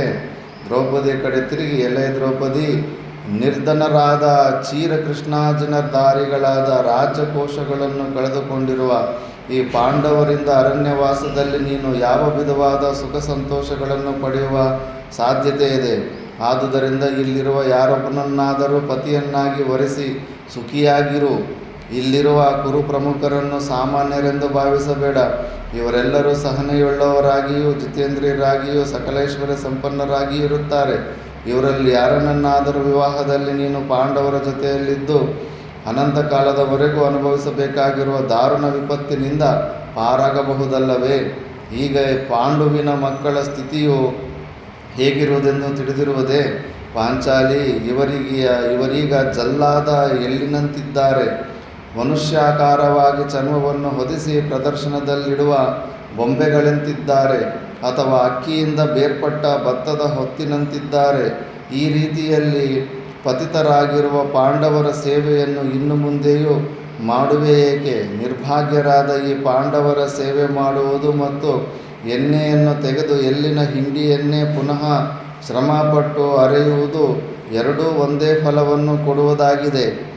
ಕತ್ತಿಯ ಅಲುಗಿಗಿಂತಲೂ ತೀಕ್ಷ್ಣವಾದ ದುಶ್ಯಾಸನನ ಮಾತುಗಳನ್ನು ನಪುಂಸಕನನ್ನಾದರೂ ಕೆರಳಿಸುವ ಕಟು ಮಾತುಗಳಲ್ಲವೇ? ಪಾಂಡವರ ಹೃದಯಗಳಲ್ಲಿ, ಅದರಲ್ಲಿಯೂ ವೀರಾಗ್ರಣಿಯಾದ ಭೀಮಸೇನನ ಹೃದಯದಲ್ಲಿ ಆ ದುಷ್ಟನ ಕಟು ಮಾತುಗಳನ್ನು ಕೇಳಿ ಉಂಟಾದ ಕೋಪವನ್ನು ವರ್ಣಿಸುವ ಸಾಧ್ಯತೆ ಇರಲಿಲ್ಲ. ಹಿಮಾಲಯದ ಸಿಂಹವು ಗುಳ್ಳೆ ನರಿಯ ಬಳಿಗೆ ಚಂಗನೆ ಹಾರಿ ಹೋಗುವಂತೆ ಭೀಮಸೇನನು ದುಶ್ಯಾಸನನ ಸಮೀಪಕ್ಕೆ ನೆಗೆದು ಗರ್ಜಿಸಿ ಹೇಳಿದನು. ಪುರುಷಾಧಮನೇ, ಪಾಪಿಷ್ಠರು ಮತ್ತು ಕ್ರೂರಕರ್ಮಿಗಳು ಆಡುವ ಮಾತುಗಳನ್ನೇ ನೀನು ಹೊಗಳುತ್ತಿರುವೆಯಲ್ಲವೇ? ನಿನಗಿರುವ ಪರಾಕ್ರಮವಾದರೂ ಏನು? ಶಕುನಿಯ ಕಪಟದಿಂದ ನೀವಿಂದು ಜಯಗಳಿಸಿರುವಿರಿ. ಇಷ್ಟರಿಂದಲೇ ನೀನು ಕೊಬ್ಬಿ ಹೋಗಿ ಈ ರಾಜರ ಮಧ್ಯದಲ್ಲಿ ಸ್ವೇಚ್ಛೆಯಿಂದ ಮನಬಂದಂತೆ ಮಾತನಾಡುತ್ತಿರುವೆ. ಕುರುಕುಲ ಕಳಂಕ, ನೀನು ಯಾವ ಸ್ಥಿತಿಯಲ್ಲಿ ಇಂದು ನಿನ್ನ ಅತಿ ತೀಕ್ಷ್ಣವಾದ ವಾಕ್ಯಗಳ ಪ್ರಯೋಗದಿಂದ ನಮ್ಮ ಹೃದಯಗಳಲ್ಲಿ ದಾರುಣ ವೇದನೆಯನ್ನುಂಟು ಮಾಡಿರುವೆಯೋ ಆ ಮಾತುಗಳೆಲ್ಲವನ್ನೂ ಮುಂದೆ ನಡೆಯಲಿರುವ ಯುದ್ಧದಲ್ಲಿ ಒಂದೊಂದನ್ನಾಗಿ ನಿನ್ನ ಸ್ಮರಣೆಗೆ ತಂದು ಬಾಣ ಪ್ರಯೋಗ ಮಾಡಿ ನಿನ್ನ ಶರೀರವನ್ನು ನಖಶಿಖಾಂತವಾಗಿ ಬಾಣಗಳಿಂದ ಕ್ಷತ ಮಾಡುವಾಗ ಕೋಪದಿಂದಲೋ ಲೋಭದಿಂದಲೋ ನಿನ್ನನ್ನೇ ಅನುಸರಿಸಿ ಬರುವವರನ್ನು ಯಮಾಲಯಕ್ಕೆ ಕ್ಷಣ ಮಾತ್ರದಲ್ಲಿ ಕಳಿಸಿಬಿಡುತ್ತೇನೆ. ಭೀಮನು ಎಷ್ಟೇ ಕೋಪಗೊಂಡಿದ್ದರೂ ಇಷ್ಟು ಮಾತ್ರ ಹೇಳಬಹುದಾಗಿತ್ತೇ ಹೊರತು ಕಾರ್ಯತಃ ಏನನ್ನೂ ಮಾಡುವಂತಿರಲಿಲ್ಲ. ಕಾರ್ಯತಃ ಮಾಡುವ ಅವಕಾಶವಿದ್ದಿದ್ದರೆ ಆ ಮಹಾಸಭೆಯಲ್ಲಿ ಯಾರೊಬ್ಬರೂ ಜೀವದಿಂದುಳಿಯುವ ಸಾಧ್ಯತೆ ಇರುತ್ತಿರಲಿಲ್ಲ. ದುರ್ಯೋಧನನ ಅನುಯಾಯಿಗಳೆಲ್ಲರೂ ಕ್ಷಣ ಮಾತ್ರದಲ್ಲಿ ಯಮಾಲಯವನ್ನು ಸೇರಿಬಿಡುತ್ತಿದ್ದರು. ಆದರೆ ಭೀಮನು ಧರ್ಮಪಾಶದಿಂದ ಬಂಧಿತನಾಗಿದ್ದನು. ಅಣ್ಣನ ಮಾತಿಲ್ಲದೆ ಯಾವುದೊಂದು ಕಾರ್ಯವನ್ನು ಮಾಡುವಂತಿರಲಿಲ್ಲ. ಅಣ್ಣನ ಆಶಯದಂತೆ ಅಥವಾ ಆಜ್ಞಾನುಸಾರವಾಗಿ ವಲ್ಕಲಾಜಿನಗಳನ್ನು ಧರಿಸಿ ಅರಣ್ಯಕ್ಕೆ ಹೊರಡಲು ಸಿದ್ಧನಾಗಿದ್ದನು. ಭೀಮನ ಅಸಹಾಯಕತೆಯನ್ನು ಪೂರ್ಣವಾಗಿ ಅರ್ಥ ಮಾಡಿಕೊಂಡಿದ್ದ ದುಶ್ಯಾಸನನು ಭೀಮನಾಡಿದ ಮಾತುಗಳನ್ನು ಕೇಳಿ ಗಹಗಹಿಸಿ ನಕ್ಕು ಪಶು ಪಶು ಎಂದು ಗಟ್ಟಿಯಾಗಿ ಹೇಳುತ್ತಾ ಲಜ್ಜಾಹೀನನಾಗಿ ಕುರುರಾಜರ ಮಧ್ಯದಲ್ಲಿ ಕುಣಿದಾಡಿದನು. ಭೀಮಸೇನನ ಕಣ್ಣುಗಳು ಕೆಂಡದ ಕೆಂಪನ್ನು ಮೀರಿಸಿದ್ದವು. ಹಳ್ಳುಗಳು ಕಟಕಟ ಶಬ್ದಗಳು ಗುಡುಗಿನ ಶಬ್ದವನ್ನುಂಟು ಮಾಡುತ್ತಿದ್ದವು. ನಖಶಿಖಾಂತವಾಗಿದ್ದ ರೋಮಕೋಟಿಗಳು ನಿಮಿರಿ ನಿಂತಿದ್ದವು. ಗಡುಸಾದ ಧ್ವನಿಯಲ್ಲಿ ಗರ್ಜಿಸುತ್ತಾ ಹೇಳಿದನು, ಪುರುಷಾಧಮನೇ, ಇಷ್ಟೊಂದು ತುಚ್ಛವಾದ ಮತ್ತು ಕಠಿಣವಾದ ಮಾತುಗಳನ್ನಾಡಲು ನಿನಗೆ ಧೈರ್ಯ ಬಂತಲ್ಲವೇ? ನಿನ್ನಂತಹ ನೀಚ ಪುರುಷರಲ್ಲದೆ ಮತ್ತಾರು ತಾನೇ ರಾಜ್ಯಕೋಶಗಳನ್ನು ಕುತ್ಸಿತ ಮಾರ್ಗದಿಂದ ಗೆದ್ದುಕೊಂಡು ಅಹಂಕಾರದ ಪ್ರದರ್ಶನವನ್ನು ಮಾಡುವರು? ನೀನಾಡಿರೋ ಈ ಮಾತುಗಳಿಗೆ ಮುಂದೆ ನಾನೇನು ಮಾಡುವನೆಂಬುದು ಈಗಲೇ ತಿಳಿದಿರು. ಕುಂತಿಯ ಮಗನಾದ ವೃಕೋದರನು ಯುದ್ಧದಲ್ಲಿ ನಿನ್ನ ವಕ್ಷಸ್ಥಲವನ್ನು ಬಗೆದು ರಕ್ತಪಾನ ಮಾಡದಿದ್ದರೆ ಅವನಿಗೆ ಉತ್ತಮ ಲೋಕಗಳು ಲಭಿಸದೇ ಹೋಗಲಿ. ಸತ್ಯವಾಗಿ ಹೇಳುವೆನು, ಕೇಳು ದುಶ್ಯಾಸನ. ಮುಂದೆ ನಡೆಯಲಿರುವ ಯುದ್ಧದಲ್ಲಿ ಸಮಸ್ತ ಕ್ಷತ್ರಿಯ ವೀರರು ನೋಡುತ್ತಿರುವಂತೆಯೇ ಧೃತರಾಷ್ಟ್ರನ ಮಕ್ಕಳೆಲ್ಲರನ್ನೂ ಸಂಹರಿಸಿ ನನಗಿಂದು ಉಂಟಾಗಿರುವ ಈ ಕೋಪವನ್ನು ಉಪಶಮನ ಮಾಡಿಕೊಳ್ಳುತ್ತೇನೆ. ಇಲ್ಲಿ ಪ್ರತಿಜ್ಞೆ ಮಾಡಿಬಿಟ್ಟ, ಎಲ್ಲ ಧೃತರಾಷ್ಟ್ರನ ಮಕ್ಕಳನ್ನು ಎಲ್ಲರನ್ನೂ ಸಾಯಿಸ್ಬಿಡ್ತೀನಿ ಅಂತ. ಫಸ್ಟು ಒಬ್ಬ ದುಶ್ಯಾಸನನ್ನು ಮಾತ್ರನೇ ಸಾಯಿಸ್ತೀನಿ ಅಂತ ಸಭೆಯಲ್ಲಿ ಅಂದಿದ್ದ. ಇವನು ಕೆಣಕಿ ಅವನ ಕೈಯಲ್ಲಿ ಈ ಒಂದು ಪ್ರತಿಜ್ಞೆ ಮಾಡಿಸ್ಕೊಂಡ್ಬಿಟ್ಟ. ಧರ್ಮಜನ ಸಾಂಕೇತಿಕವಾದ ಆಜ್ಞೆಯಂತೆ ಪಾಂಡವರು ಅರಣ್ಯಕ್ಕೆ ಹೊರಡಲು ಸಿದ್ಧರಾಗಿ ನಿಂತರು. ದೂರದೃಷ್ಟಿ ಇಲ್ಲದ ನೀಚರು ಎಂತಹ ಹೇಯ ಕಾರ್ಯವನ್ನು ಮಾಡಲು ಕೂಡ ಹಿಂಜರಿಯುವುದಿಲ್ಲ. ಇದುವರೆಗೂ ದುಶ್ಯಾಸನನು ಆಡಿದ ಮಾತುಗಳಿಗೆ ಹಿಮ್ಮೇಳವನ್ನು ನೀಡಿ ಪ್ರೋತ್ಸಾಹಿಸಿ ನಗುತ್ತಿದ್ದ ದುರ್ಯೋಧನನು ಮೇಲೆದ್ದು ಭೀಮನು ನಡೆಯುವಂತೆಯೇ ಸ್ವಲ್ಪ ದೂರ ತಾನೂ ನಡೆದು ಅಣಕಿಸಿದನು. ಅವನ ಆ ಕಾರ್ಯವು ದುಶ್ಯಾಸನ, ಕರ್ಣ, ಶಕುನಿಗಳಿಗೆ ಹೆಚ್ಚಿನ ಆನಂದವನ್ನುಂಟು ಮಾಡಿತು. ಅವರು ಅವನ ಕಾರ್ಯವನ್ನು ಶ್ಲಾಘಿಸುತ್ತಾ ಸಭಾಮಂದಿರವೇ ಹಾರಿ ಹೋಗುವ ರೀತಿಯಲ್ಲಿ ಕೇಕೆ ಹಾಕುತ್ತಾ ನಕ್ಕು ನಲಿದಾಡಿದರು. ದುರ್ಯೋಧನನು ಮಾಡಿದ ಅಪಹಾಸ್ಯವನ್ನು ಕಂಡು ಹೊರಟು ನಿಂತಿದ್ದ ಭೀಮಸೇನನು ಅರ್ಧ ಭಾಗ ಹಿಂದಕ್ಕೆ ತಿರುಗಿ ದುರ್ಯೋಧನನನ್ನು ಕುರಿತು ಹೇಳಿದನು, ಮಂದಬುದ್ಧಿಯವನೇ, ನನ್ನನ್ನು ಈ ರೀತಿಯಲ್ಲಿ ಅಣಕಿಸುವುದರಿಂದ ಕೃತಕೃತ್ಯನಾದೆನೆಂದು ನೀನು ಭಾವಿಸಬೇಡ. ನಿನ್ನೀ ಕೃತ್ಯಕ್ಕೆ ನಿನ್ನನ್ನೂ ನಿನ್ನ ಅನುಯಾಯಿಗಳನ್ನು ಅತ್ಯಲ್ಪ ಕಾಲದಲ್ಲಿಯೇ ಯಮಾಲಯಕ್ಕೆ ಕಳುಹಿಸುವೆನು. ಆ ಸಮಯದಲ್ಲಿ ನಿನ್ನೀ ಕೃತ್ಯಗಳೆಲ್ಲವನ್ನೂ ನಿನ್ನ ಸ್ಮರಣೆಗೂ ತರುವೆನು. ದುಶ್ಯಾಸನ ಮಾತುಗಳನ್ನು ದುರ್ಯೋಧನನು ಅಣಕಿಸಿದುದನ್ನು ಸ್ಮರಿಸಿದಂತೆಲ್ಲ ಭೀಮನ ಕೋಪವು ಉಕ್ಕಿ ಬರುತ್ತಿದ್ದಿತು. ಆದರೂ ಕೂಡ ಸಹನೆಯನ್ನು ತಾಳಿ ಧರ್ಮಜನನ್ನೇ ಅನುಸರಿಸಿ ನಡೆದನು. ಆದರೂ ಸಭಾಮಂದಿರದಿಂದ ಹೊರಬೀಳುವ ವೇಳೆಯಲ್ಲಿ ಪುನಃ ಕೋಪವು ಉಕ್ಕಿ ಬಂದು ಸಭ್ಯರ ಕಡೆಗೆ ತಿರುಗಿ ಸಿಡಿಲಿನಂತೆ ಗರ್ಜನೆ ಮಾಡುತ್ತಾ ಹಿಡಿದನು. ಸಭ್ಯರೆಲ್ಲರೂ ನನ್ನ ಪ್ರತಿಜ್ಞೆಯನ್ನು ಪುನಃ ಕೇಳಿರಿ. ನಾನು ದುರ್ಯೋಧನನ ಹಂತಕನಾಗುತ್ತೇನೆ. ಅರ್ಜುನನು ಕರ್ಣನನ್ನು ಸಂಹರಿಸುತ್ತಾನೆ. ಸಹದೇವನು ಜೂಜುಕೋರನಾದ ಶಕುನಿಯನ್ನು ಯಮಾಲಯಕ್ಕೆ ಕಳುಹಿಸುತ್ತಾನೆ. ಈ ಮಹಾವಾಕ್ಯವನ್ನು ಪುನಃ ಈ ಸಭಾಮಧ್ಯದಲ್ಲಿ ಹೇಳುವೆನು, ಕೇಳಿರಿ. ಕೌರವ ಪಾಂಡವರಿಗೆ ಯುದ್ಧವೇ ಸಂಭವಿಸಿದಲ್ಲಿ ನನ್ನ ಮಾತುಗಳನ್ನು ಸತ್ಯ ಮಾಡಲು ದೇವತೆಗಳು ಅನುಗ್ರಹಿಸುವುದಂತೆ ನಿಶ್ಚಯ. ಪಾಪಿಯಾದ ಈ ದುರ್ಯೋಧನನನ್ನು ಗದಾಪ್ರಹಾರ ಮಾಡಿಕೊಳ್ಳುವೆನು. ಇವನನ್ನು ನೆಲಕ್ಕೆ ಕೆಡಹಿ ಕಾಲಿನಿಂದ ಇವನ ತಲೆಯನ್ನು ಮೆಟ್ಟುವೆನು.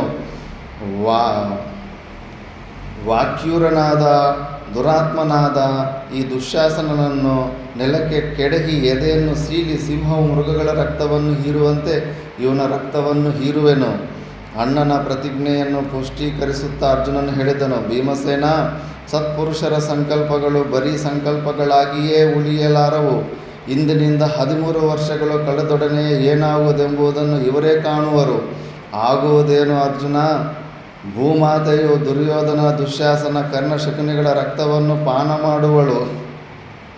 ಭೀಮಸೇನ, ನಿನ್ನ ನಿರ್ದೇಶದಂತೆಯೇ ನಾನು ಯುದ್ಧದಲ್ಲಿ ದುಷ್ಟನಾದ, ದುರಭಿಮಾನಿಯಾದ, ಅಸೂಯಾಪರನಾದ, ಮರ್ಮವನ್ನು ಭೇದಿಸುವಂತಹ ಮಾತನಾಡುವ ಈ ಕರ್ಣನನ್ನು ಯಮಾಲಯಕ್ಕೆ ಕಳುಹಿಸುತ್ತೇನೆ. ಭೀಮನಿಗೆ ಪ್ರಿಯವನ್ನುಂಟು ಮಾಡುವ ಸಲುವಾಗಿ ಅರ್ಜುನನು ಹೀಗೆ ಪ್ರತಿಜ್ಞೆ ಮಾಡಿರುವನೆಂದು ಸರ್ವರೂ ತಿಳಿದಿರಲಿ. ಕರ್ಣನನ್ನು ಮತ್ತು ಅವನ ಅನುಯಾಯಿಗಳೆಲ್ಲರನ್ನೂ ತೀಕ್ಷ್ಣವಾದ ಬಾಣ ಪ್ರಯೋಗ ಮಾಡಿ ಸಂಹರಿಸುತ್ತೇನೆ. ಬುದ್ಧಿ ಭ್ರಮಣೆಯಿಂದ ನನ್ನ ಮೇಲೆ ಯುದ್ಧ ಮಾಡಲು ಬರುವ ಇತರ ರಾಜರನ್ನು ಕ್ಷಣ ಮಾತ್ರದಲ್ಲಿ ಬಾಣ ಪ್ರಯೋಗ ಮಾಡಿ ಯಮಾಲಯಕ್ಕೆ ಕಳುಹಿಸುತ್ತೇನೆ. 13 ವರ್ಷಗಳು ಕಳೆದ ನಂತರ ಈ ದುರ್ಯೋಧನನು ನಮ್ಮನ್ನು ಯಥೋಚಿತವಾಗಿ ಸತ್ಕರಿಸಿ ನಮ್ಮ ರಾಜ್ಯವನ್ನು ನಮಗೆ ಹಿಂದಿರುಗಿಸದೆ ಇದ್ದು ಆ ಸಮಯದಲ್ಲಿ ನಾನೀಗ ಮಾಡಿರುವ ಪ್ರತಿಜ್ಞೆಯು ಫಲಿತವಾಗದಿದ್ದರೆ ಹಿಮವಂತನು ತಾನೀಗಿರುವ ಸ್ಥಳದಿಂದಲೇ ಚಲಿಸಬಿಡಬಹುದು. ದಿವಾಕರನಿಗೆ ಕಿರಣಗಳೇ ಲುಪ್ತವಾಗಿ ಬಿಡಬಹುದು ಮತ್ತು ಚಂದ್ರನು ತನ್ನ ಶೈತ್ಯವನ್ನೇ ಬಿಡಬಹುದು.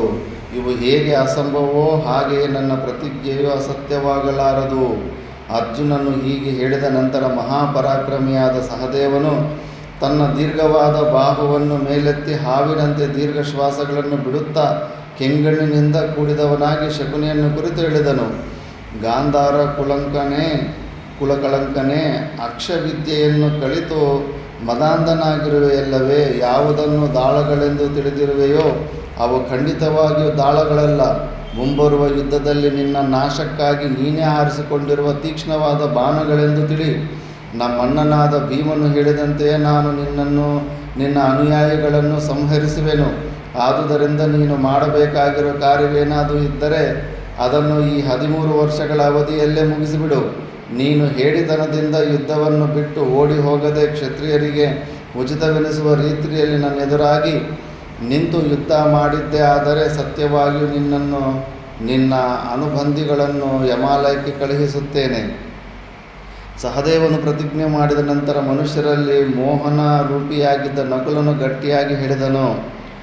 ಪಗಡೆಯಾಟದ ಕಾಲದಲ್ಲಿ ದುರ್ಯೋಧನನಿಗೆ ಪ್ರಿಯವನ್ನುಂಟು ಮಾಡಲು ದೃಪದ ಪುತ್ರಿಯನ್ನು ಅವಹೇಳನ ಮಾಡಿರುವ ವಿಧಿವಿಲಾಸದಂತೆ ಮೃತ್ಯುಕಾಮಿಗಳಾಗಿರುವ ಈ ಧೃತರಾಷ್ಟ್ರನ ಬಹುಮಂದಿ ಮಕ್ಕಳನ್ನು ನಾನು ಯಮಾಲಯಕ್ಕೆ ಕಳುಹಿಸುತ್ತೇನೆ. ಯುಧಿಷ್ಠಿರನ ಆಜ್ಞಾನುಸಾರವಾಗಿ ದ್ರೌಪದಿಯ ಮಾರ್ಗವನ್ನು ಹಿಡಿದು ಹೋಗುತ್ತೇನೆ. ಅರಣ್ಯದಿಂದ ಹಿಂದಿರುಗಿದ ನಂತರ ನಿಶ್ಚಯವಾಗಿಯೂ ನಾನು ಈ ಭೂಮಂಡಲವನ್ನು ಧೃತರಾಷ್ಟ್ರನ ಮಕ್ಕಳಿಂದ ರಹಿತವನ್ನಾಗಿ ಮಾಡುತ್ತೇನೆ. ಜನಮೇಜಯ, ಈ ಪ್ರಕಾರ ನಿನ್ನ ತಾತಂದಿರು ಒಬ್ಬೊಬ್ಬರು ಒಂದೊಂದು ರೀತಿಯಲ್ಲಿ ಪ್ರತಿಜ್ಞೆ ಮಾಡಿ ಧೃತರಾಷ್ಟ್ರನ ಬಳಿಗೆ ಸಾರಿದರು. ಪಾರೀಕ್ಷಿತ, ಯುಧಿಷ್ಠಿರನು ತನ್ನ ಅನುಜರೊಂದೊಡಗೂಡಿ ಬದ್ಧಾಂಜಲಿಯಾಗಿ ಹೇಳಿದನು. ಭರತಕುಲದವರನ್ನು, ಭೀಷ್ಮನನ್ನು, ಸೋಮದತ್ತನನ್ನು, ಬಾಹ್ಲಿಕನನ್ನು, ದ್ರೋಣರನ್ನು, ಕೃಪರನ್ನು, ಇತರ ರಾಜರನ್ನು, ಅಶ್ವತ್ಥಾಮನನ್ನು, ವಿದುರನನ್ನು, ಧೃತರಾಷ್ಟ್ರನ ಎಲ್ಲ ಮಕ್ಕಳನ್ನು, ಯೂತ್ಸುವನ್ನು, ಸಂಜಯನನ್ನು ಮತ್ತು ಇತರ ಸಭ್ಯರನ್ನು ನನಗೆ ಶುಭಾಶಯಗಳನ್ನು ಕೋರುವ ಸಲುವಾಗಿ ಆಮಂತ್ರಿಸುತ್ತೇನೆ. ತಮ್ಮೆಲ್ಲರ ಶುಭಾಶಯಗಳೊಡನೆ ವನವಾಸವನ್ನು ಮುಗಿಸಿ ಪುನಃ ಬಂದು ತಮ್ಮ ದರ್ಶನ ಮಾಡುತ್ತೇನೆ. ಲಜ್ಜಾನ್ವಿತರಾಗಿದ್ದ ಆ ಸಭ್ಯರಲ್ಲಿ ಯಾರೊಬ್ಬರೂ ಏನೊಂದು ಯುಧಿಷ್ಠಿರನಿಗೆ ಹೇಳಲಿಲ್ಲ. ಆದರೆ ಪ್ರತಿಯೊಬ್ಬರೂ ದುರ್ಯೋಧನಾದಿಗಳನ್ನುಳಿದು ತಮ್ಮ ಮನಸ್ಸಿನಲ್ಲೇ ಪಾಂಡವರಿಗೆ ಒಳ್ಳೆಯದಾಗಲೆಂದು ಹರಸಿದರು.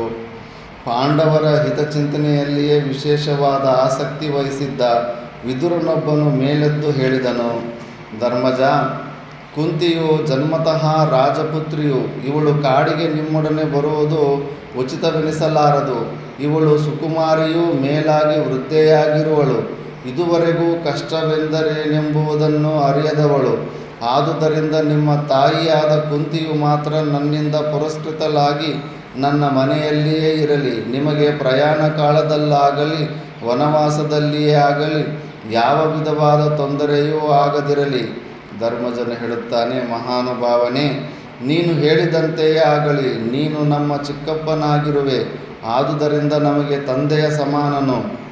ನಾವೆಲ್ಲರೂ ನಮ್ಮ ತಂದೆಗೆ ವಿಧೇಯರಾಗಿದ್ದಂತೆ ನಿನಗೂ ವಿಧೇಯರಾಗಿರುವೆವು. ನೀವು ನಮ್ಮ ಪರಮಗುರುವೂ ಆಗಿರುವೆ. ಆದುದರಿಂದ ನೀನು ಹೇಳುವುದೆಲ್ಲವನ್ನೂ ನಾವು ಅಕ್ಷರಶಃ ಪಾಲಿಸುವೆವು. ಮಹಾಬುದ್ಧಿಶಾಲಿಯೇ, ನಾವು ಮಾಡಬೇಕಾದ ಕಾರ್ಯವು ಬೇರೆ ಏನೂ ಇದ್ದರೂ ಆಜ್ಞಾಪಿಸು. ಭರತಕುಲಾವತಂಸನೇ ಯುಧಿಷ್ಠಿರ, ಅಧರ್ಮ ಮಾರ್ಗದಿಂದ ಪರಾಜಯ ಹೊಂದಿದವನು ತನ್ನ ಸೋಲಿಗೆ ವ್ಯಥೆ ಪಡುವ ಕಾರಣವಿಲ್ಲವೆಂಬುದು ನನ್ನ ಅಭಿಪ್ರಾಯವಾಗಿದೆ. ಧರ್ಮಜ, ನೀನು ಧರ್ಮ ಸೂಕ್ಷ್ಮವನ್ನು ತಿಳಿದವನಾಗಿರುವೆ. ಧನಂಜಯನು ಯುದ್ಧದಲ್ಲಿ ಪರಾಜಯವೆಂಬುದನ್ನೇ ಅರಿಯದವನು. ಭೀಮಸೇನನು ಶತ್ರುಗಳ ವಿಧ್ವಂಸಕನು. ನಕುಲನು ಬೊಕ್ಕಸವನ್ನು ತುಂಬುವ ಸಾಮರ್ಥ್ಯವುಳ್ಳವನಾಗಿದ್ದಾನೆ. ಸಹದೇವನು ರಾಜಶಾಸನವನ್ನು ಪೂರ್ಣವಾಗಿ ತಿಳಿದಿರುವನು. ನಿನ್ನ ಪುರೋಹಿತರಾದ ದ್ಯೋಮರು ವೇದಾಂಗ ಪಾರಂಗತರಾಗಿರುವರು.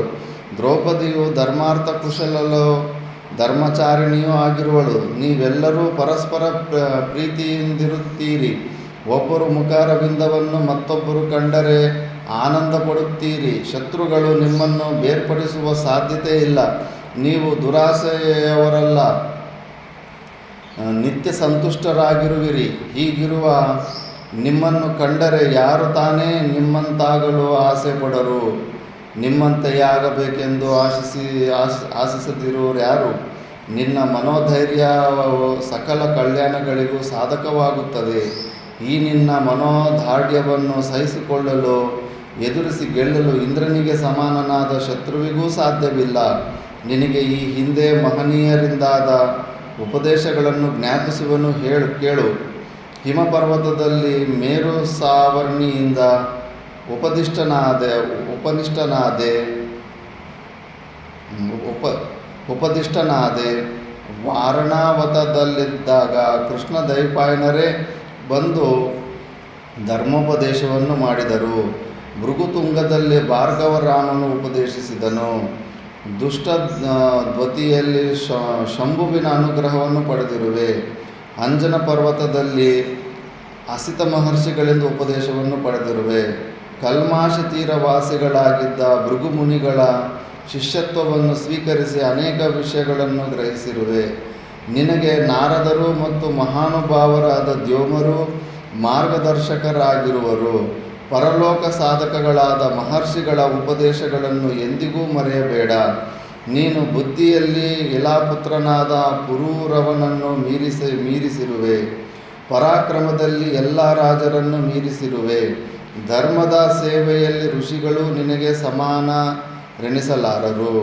ಇಂದ್ರನಿಗೆ ಸಂಬಂಧಿಸಿದ ವಿಜಯವನ್ನು ಪಡೆಯುವುದರಲ್ಲಿಯೂ, ಯಮನಿಗೆ ಸಂಬಂಧಿಸಿದ ಕೋಪ ಸಮಯದಲ್ಲಿಯೂ, ಕುಬೇರನಿಗೆ ಸಂಬಂಧಿಸಿದ ದಾನದಲ್ಲಿಯೂ, ವರುಣನಿಗೆ ಸಂಬಂಧಿಸಿದ ಜಿತೇಂದ್ರಿಯತ್ವದಲ್ಲಿಯೂ ನಿಶ್ಚಿತವಾದ ಮನಸ್ಸುಳ್ಳವನಾಗು. ನೀರುಗಳಿಂದ ಇತರರಿಗೆ ಹಿತವಾಗುವ ರೀತಿಯಲ್ಲಿ ಆತ್ಮಪ್ರದಾನವನ್ನು, ಸೌಮ್ಯತ್ವವನ್ನು, ಶೀತಲತ್ವವನ್ನು, ಇತರರಿಗೆ ಜೀವದಾನ ಮಾಡುವುದನ್ನು ಪಡೆದುಕೋ. ನೀರು ತನ್ನನ್ನೇ ತಾನು ಕೊಟ್ಟುಕೊಂಡು ಇತರರ ಆಯಾಸವನ್ನು ಪರಿಹರಿಸುತ್ತದೆ. ನೀರು ಕುಡಿಯುವುದರಿಂದ ಆಯಾಸ ಪರಿಹಾರವಾಗುತ್ತದೆ. ಹಾಗೆಯೇ ತನ್ನನ್ನೇ ತಾನು ಇತರರಿಗೆ ಮುಡುಪಾಗಿಟ್ಟು ಲೋಕಹಿತವನ್ನು ಮಾಡಬೇಕು ಎಂದರ್ಥ.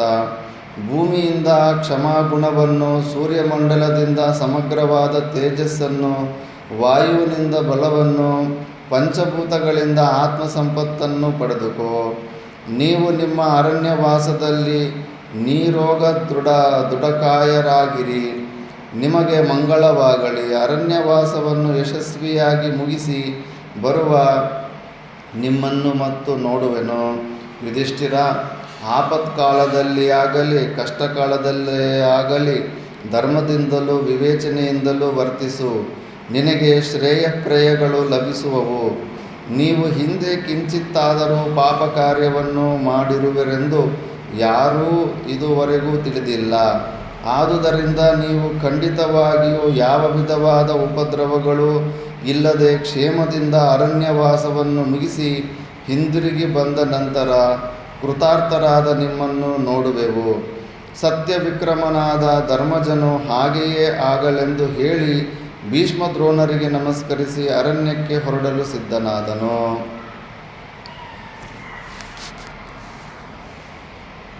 ಪಾರೀಕ್ಷಿತ, ದ್ರೌಪದಿಯು ಪಾಂಡವರೊಡನೆ ಅರಣ್ಯಕ್ಕೆ ಹೊರಡಲು ಸಿದ್ಧಳಾದಳು.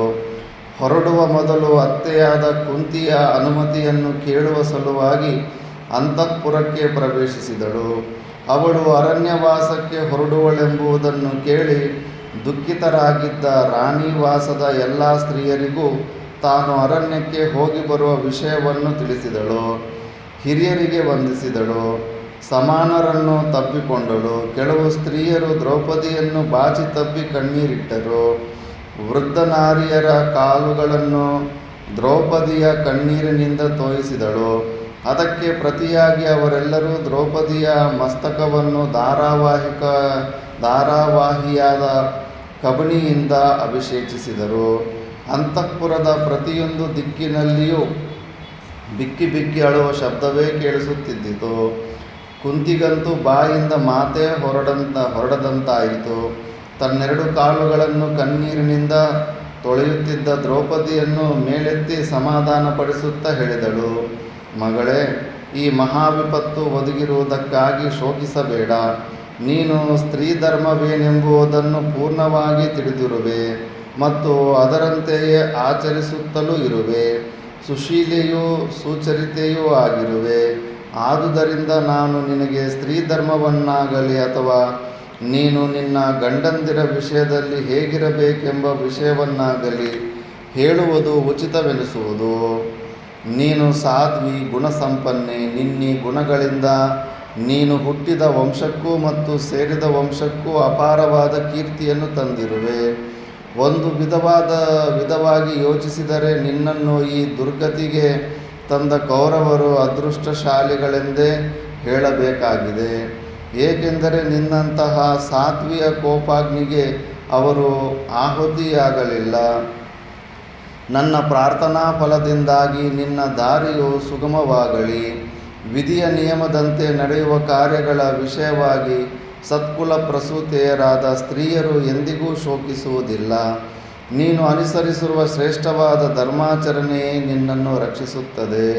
ಅದರಿಂದ ಸಂರಕ್ಷಿಸಲ್ಪಟ್ಟ ನೀನು ಬಹುಶೀಘ್ರವಾಗಿ ಶ್ರೇಯಸ್ಸನ್ನು ಪಡೆಯುವೆ.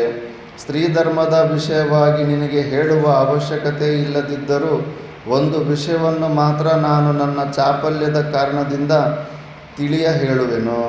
ನನ್ನ ಮಗನಾದ ಸಹದೇವನ ವಿಷಯದಲ್ಲಿ ನಿನ್ನ ಗಮನವು ವಿಶೇಷವಾಗಿರಲಿ. ಈ ಮಹಾವಿಪತ್ತಿಗೆ ಸಿಕ್ಕಿರುವ ಅವನ ಹೃದಯವು ವ್ಯಸನದಲ್ಲಿ ಮುಳುಗಿ ಹೋಗದಂತೆ ನೋಡಿಕೋ ಪಾಂಚಾಲಿ. ಕುಂತಿಯ ಮಾತಿಗೆ ಹಾಗೆಯೇ ಆಗಲೆಂದು ಹೇಳಿದ ರಾಜಕುಮಾರಿಯಾದ ದ್ರೌಪದಿಯು ಕಬನಿಯಿಂದ ತೊಯ್ದವಳಾಗಿ ಏಕವಸ್ತ್ರವನ್ನು ಧರಿಸಿ ಕೆದರಿದ ಕೇಶರಾಶಿಯೊಡನೆ ಅಂತಃಪುರವನ್ನು ಬಿಟ್ಟು ಹೊರಟಳು. ಅಳುತ್ತಾ ಅಯ್ಯೋ ಎನ್ನುತ್ತಾ ಬಹು ಸಂಕಟದಿಂದ ಹೊರಟ ದ್ರೌಪದಿಯನ್ನು ಕುಂತಿಯು ಅನುಸರಿಸಿ ನಡೆದಳು. ಸ್ವಲ್ಪ ದೂರ ಹೋಗುವುದರೊಳಗಾಗಿ ಅಲ್ಲಿ ವನವಾಸಕ್ಕೆ ಹೊರಟು ನಿಂತಿದ್ದ ತನ್ನ 5 ಮಕ್ಕಳನ್ನು ಕುಂತಿಯು ಕಂಡಳು. ಅವರೆಲ್ಲರೂ ಕಣಕಾಂಗದ ಕೇಯೂರ ಪೀತಾಂಬರಗಳಿಂದ ವಿಹೀನರಾಗಿ ಕೃಷ್ಣಾಜಿನಗಳನ್ನು ಧರಿಸಿ ನಾಚಿಕೆಯಿಂದ ತಲೆ ತಗ್ಗಿಸಿಕೊಂಡು ನಿಂತಿದ್ದರು. ಅವರ ಸುತ್ತಲೂ ಶತ್ರುಗಳು ಕೇಕೆ ಹಾಕಿಕೊಂಡು ನಗುತ್ತಲೂ ಮಿತ್ರರು ಕಬನಿಗೆರೆಯುತ್ತಲೂ ಇದ್ದುದನ್ನು ಕುಂತಿಯು ಕಂಡಳು. ಮಹಾಮಾತೆಯಾದ ಕುಂತಿಗೆ ದುಃಖವನ್ನು ತಡೆಯಲಾಗಲಿಲ್ಲ. ಬಿಕ್ಕಿ ಬಿಕ್ಕಿ ಅಳುತ್ತಾ ಮುಂದೆ ನಡೆದು ಹೋಗಿ ಮಕ್ಕಳನ್ನು ಒಬ್ಬೊಬ್ಬರನ್ನಾಗಿ ಬಿಗಿದಪ್ಪಿಕೊಂಡು ಅವರ ತಲೆಗಳನ್ನು ತನ್ನ ಕಣ್ಣೀರಿನಿಂದ ತೋಯಿಸಿದಳು. ತನ್ನ ಅಳುವನ್ನು ಸ್ವಲ್ಪ ತಡೆದುಕೊಂಡವಳಾಗಿ ಗದ್ಗದ ಧ್ವನಿಯಿಂದ ಹೇಳತೊಡಗಿದಳು. ಮಕ್ಕಳಿರ, ನೀವೆಲ್ಲರೂ ಸದ್ಧರ್ಮದಲ್ಲಿರುತ್ತೀರಿ, ಸುಚರಿತರಾಗಿದ್ದೀರಿ, ನಿಮ್ಮ ವೃತ್ತಿಯಲ್ಲಿ ನಿರತರಾಗಿದ್ದೀರಿ. ನೀವು ಕ್ಷುದ್ರರಲ್ಲ, ವಿಶಾಲ ಮನಸ್ಸುಳ್ಳವರು, ದೃಢಭಕ್ತರು, ಹಿರಿಯರ ಶುಶ್ರೂಷೆಯಲ್ಲಿ ಆಸಕ್ತಿಯುಳ್ಳವರು, ದೇವಯಜ್ಞದಲ್ಲಿ ನಿರತರಾಗಿರುವವರು. ಇಂತಹ ಸಕಲ ಸದ್ಗುಣ ಪರಿಪೂರ್ಣರಾದ ನಿಮಗೆ ಇಂತಹ ವಿಪತ್ತು ಹೇಗೆ ಒದಗಿತು? ಯಾವ ಅಪರಾಧದ ಕಾರಣದಿಂದಾಗಿ, ಯಾರ ಕೆಟ್ಟ ಹಾರೈಕೆಯಿಂದಾಗಿ ನೀವಿಂದು ಈ ದಾರುಣವಾದ ಕಷ್ಟ ಪರಂಪರೆಗಳನ್ನು ಅನುಭವಿಸಬೇಕಾಗಿದೆಯೋ ತಿಳಿಯದು. ಕ್ಷಣಕಾಲ ಯೋಚಿಸಿ, ಇಲ್ಲ ಧರ್ಮಜ, ಈಗ ನಿಮಗೊದಗಿದಿರುವ ಕಷ್ಟವು ನಿಶ್ಚಯವಾಗಿಯೂ ನನ್ನ ದುರದೃಷ್ಟದ ಫಲವೇ ಆಗಿರುವುದು.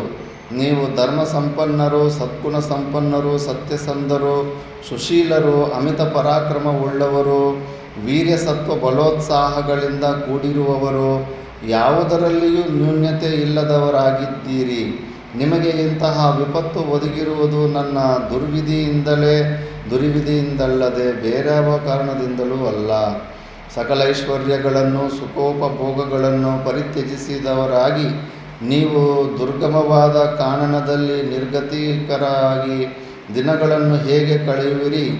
ಅಯ್ಯೋ ವಿಧಿಯೇ, ರಾಜಕುಮಾರರಾದ ನಿಮಗೆ ಅರಣ್ಯವಾಸವು ವಿಧಿನಿಯಮಿತವೆಂಬುದು ಈ ಮೊದಲೇ ನನಗೆ ತಿಳಿದಿದ್ದರೆ ನಾನು ನಿಶ್ಚಯವಾಗಿಯೂ ಪಾಂಡುರಾಜನ ಮರಣಾನಂತರದಲ್ಲಿ ನಿಮ್ಮನ್ನು ಶತಶೃಂಗ ಪರ್ವತದಿಂದ ಹಸ್ತಿನಾಪುರಕ್ಕೆ ಕರೆತರುತ್ತಲೇ ಇರಲಿಲ್ಲ. ನಿಮ್ಮ ತಂದೆಯು ನಿಶ್ಚಯವಾಗಿಯೂ ಅದೃಷ್ಟವಂತನು. ಅವನ ತಪಸ್ಸಿಗೆ ಸರಿಯಾದ ಪ್ರತಿಫಲವನ್ನೇ ಪಡೆದನು. ಮಕ್ಕಳಿಗೆ ಒದಗುವ ಇಂತಹ ಆಪತ್ತನ್ನು ನೋಡದೆಯೇ ಸ್ವರ್ಗಾರೋಹಣ ಮಾಡಲು ಅಭಿಲಾಷಿಸಿ ಹೊರಟು ಹೋದನು. ಪುತ್ರರಿಗೊದಗಿದ ಈ ಸಂಕಟವನ್ನು ನೋಡಿ ರಾಜನು ದುಃಖಿಸುವಂತಾಗಲಿಲ್ಲ. ಪಾಂಡುವಿನಂತೆ ಮಾದ್ರಿಯು ಅತೀಂದ್ರಿಯ ಜ್ಞಾನವುಳ್ಳ ಅದೃಷ್ಟವಂತಳೇ ಸರಿ. ಅವಳು ಸ್ವೇಚ್ಛೆಯಿಂದ ಸಹಗಮನ ಮಾಡಿ ಉತ್ತಮವಾದ ಸದ್ಗತಿಯನ್ನು ಪಡೆದಳು. ಅನುರಾಗದಲ್ಲಿಯೂ ಬುದ್ಧಿಯಲ್ಲಿಯೂ ನಡವಳಿಕೆಯಲ್ಲಿಯೂ ಅವಳಿಂದ ನಾನು ವಂಚಿಸಲ್ಪಟ್ಟೆನು. ಅವಳು ನನ್ನನ್ನು ಮೀರಿಸಿದಳು. ಅದರಿಂದಲೇ ತನ್ನೆರಡು ಮಕ್ಕಳನ್ನು ನನ್ನ ಮಡಿಲಿನಲ್ಲಿ ಹಾಕಿ ನಿಶ್ಚಿಂತಳಾಗಿ ಪರಂಧಾಮವನ್ನೈದು ಧನ್ಯಳಾದಳು. ನಿಮ್ಮೆಲ್ಲರನ್ನು ನೋಡಿಕೊಂಡು ಜೀವಿಸಿರಬೇಕೆಂದು ಇಚ್ಛಿಸಿದ ನನಗೆ ಧಿಕ್ಕಾರವಿರಲಿ. ನಾನು ಜೀವಂತಳಾಗಿರುವುದರಿಂದ ತಾನೇ ಈ ಕಷ್ಟಗಳೆಲ್ಲವನ್ನೂ ನೋಡಬೇಕಾಗಿರುವುದು. ಮಕ್ಕಳಿರ, ನೀವೆಲ್ಲರೂ ನನಗೆ ಪ್ರಾಣಸಮರು. ನಾನು ಬಹಳ ಕಷ್ಟಪಟ್ಟು ನಿಮ್ಮನ್ನು ಪಡೆದಿರುವೆನು. ಆದುದರಿಂದ ನಿಮ್ಮನ್ನು ಖಂಡಿತವಾಗಿಯೂ ಬಿಟ್ಟಿರಲಾರೆನು. ನಾನು ನಿಮ್ಮೊಡನೆಯೇ ಬಂದು ಬಿಡುವೆನು. ಮಗಳೇ ದ್ರೌಪದಿ, ನನ್ನನ್ನು ಈ ದುಃಖ ಸಾಗರದಲ್ಲಿ ಮುಳುಗಿಸಿ ಹೋಗಲು ನಿನಗಾದರೂ ಮನ ಒಪ್ಪುವುದೇ? ಪ್ರಾಣಿಗಳಿಗೆ ಮರಣವೆಂಬುದು ನಿಶ್ಚಿತವಾಗಿದೆ. ನನಗೇಕೆ ಈ ಮರಣವಿನ್ನೂ ಸನ್ನಿಹಿತವಾಗಲಿಲ್ಲ? ಬ್ರಹ್ಮನೇನಾದರೂ ಪ್ರಮಾದವಶದಿಂದ ನನ್ನ ಅಂತ್ಯವನ್ನು ನಿಶ್ಚಯಪಡಿಸಲಿಲ್ಲವೋ ಏನೋ? ಆದುದರಿಂದಲೇ ನನ್ನ ಜೀವವು ಈ ಶರೀರವನ್ನು ಬಿಟ್ಟು ಹೋಗಲು ಸಾಧ್ಯವಾಗಿಲ್ಲ.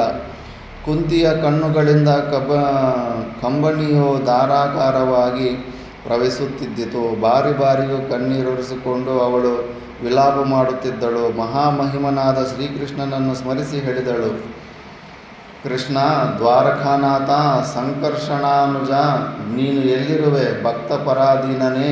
ನೋಡು, ಸಂಕಟ ಬಂದಾಗ ವೆಂಕಟರಮಣ ಅಂತ ಇವಾಗ ಗುರ್ತು ಬರ್ತಾ ಇದ್ದಾನೆ. ಇಷ್ಟೆಲ್ಲ ಸ್ಟೋರಿ ಆದಮೇಲೆ ಆ ಜೂಟಾಡಕ್ಕೆ ಹೋಗೋಕ್ಕೆ ಮುಂದೆ ಒಂದು ಸತಿ ಕೃಷ್ಣನ ಕರೆಸ್ಬಿಟ್ಟು ಒಂದು ಮಾತು ಕೇಳ್ಬೋದಿತ್ತಲ್ಲ, ಬರಲ್ಲ ಆ ಸಮಯದಲ್ಲಿ.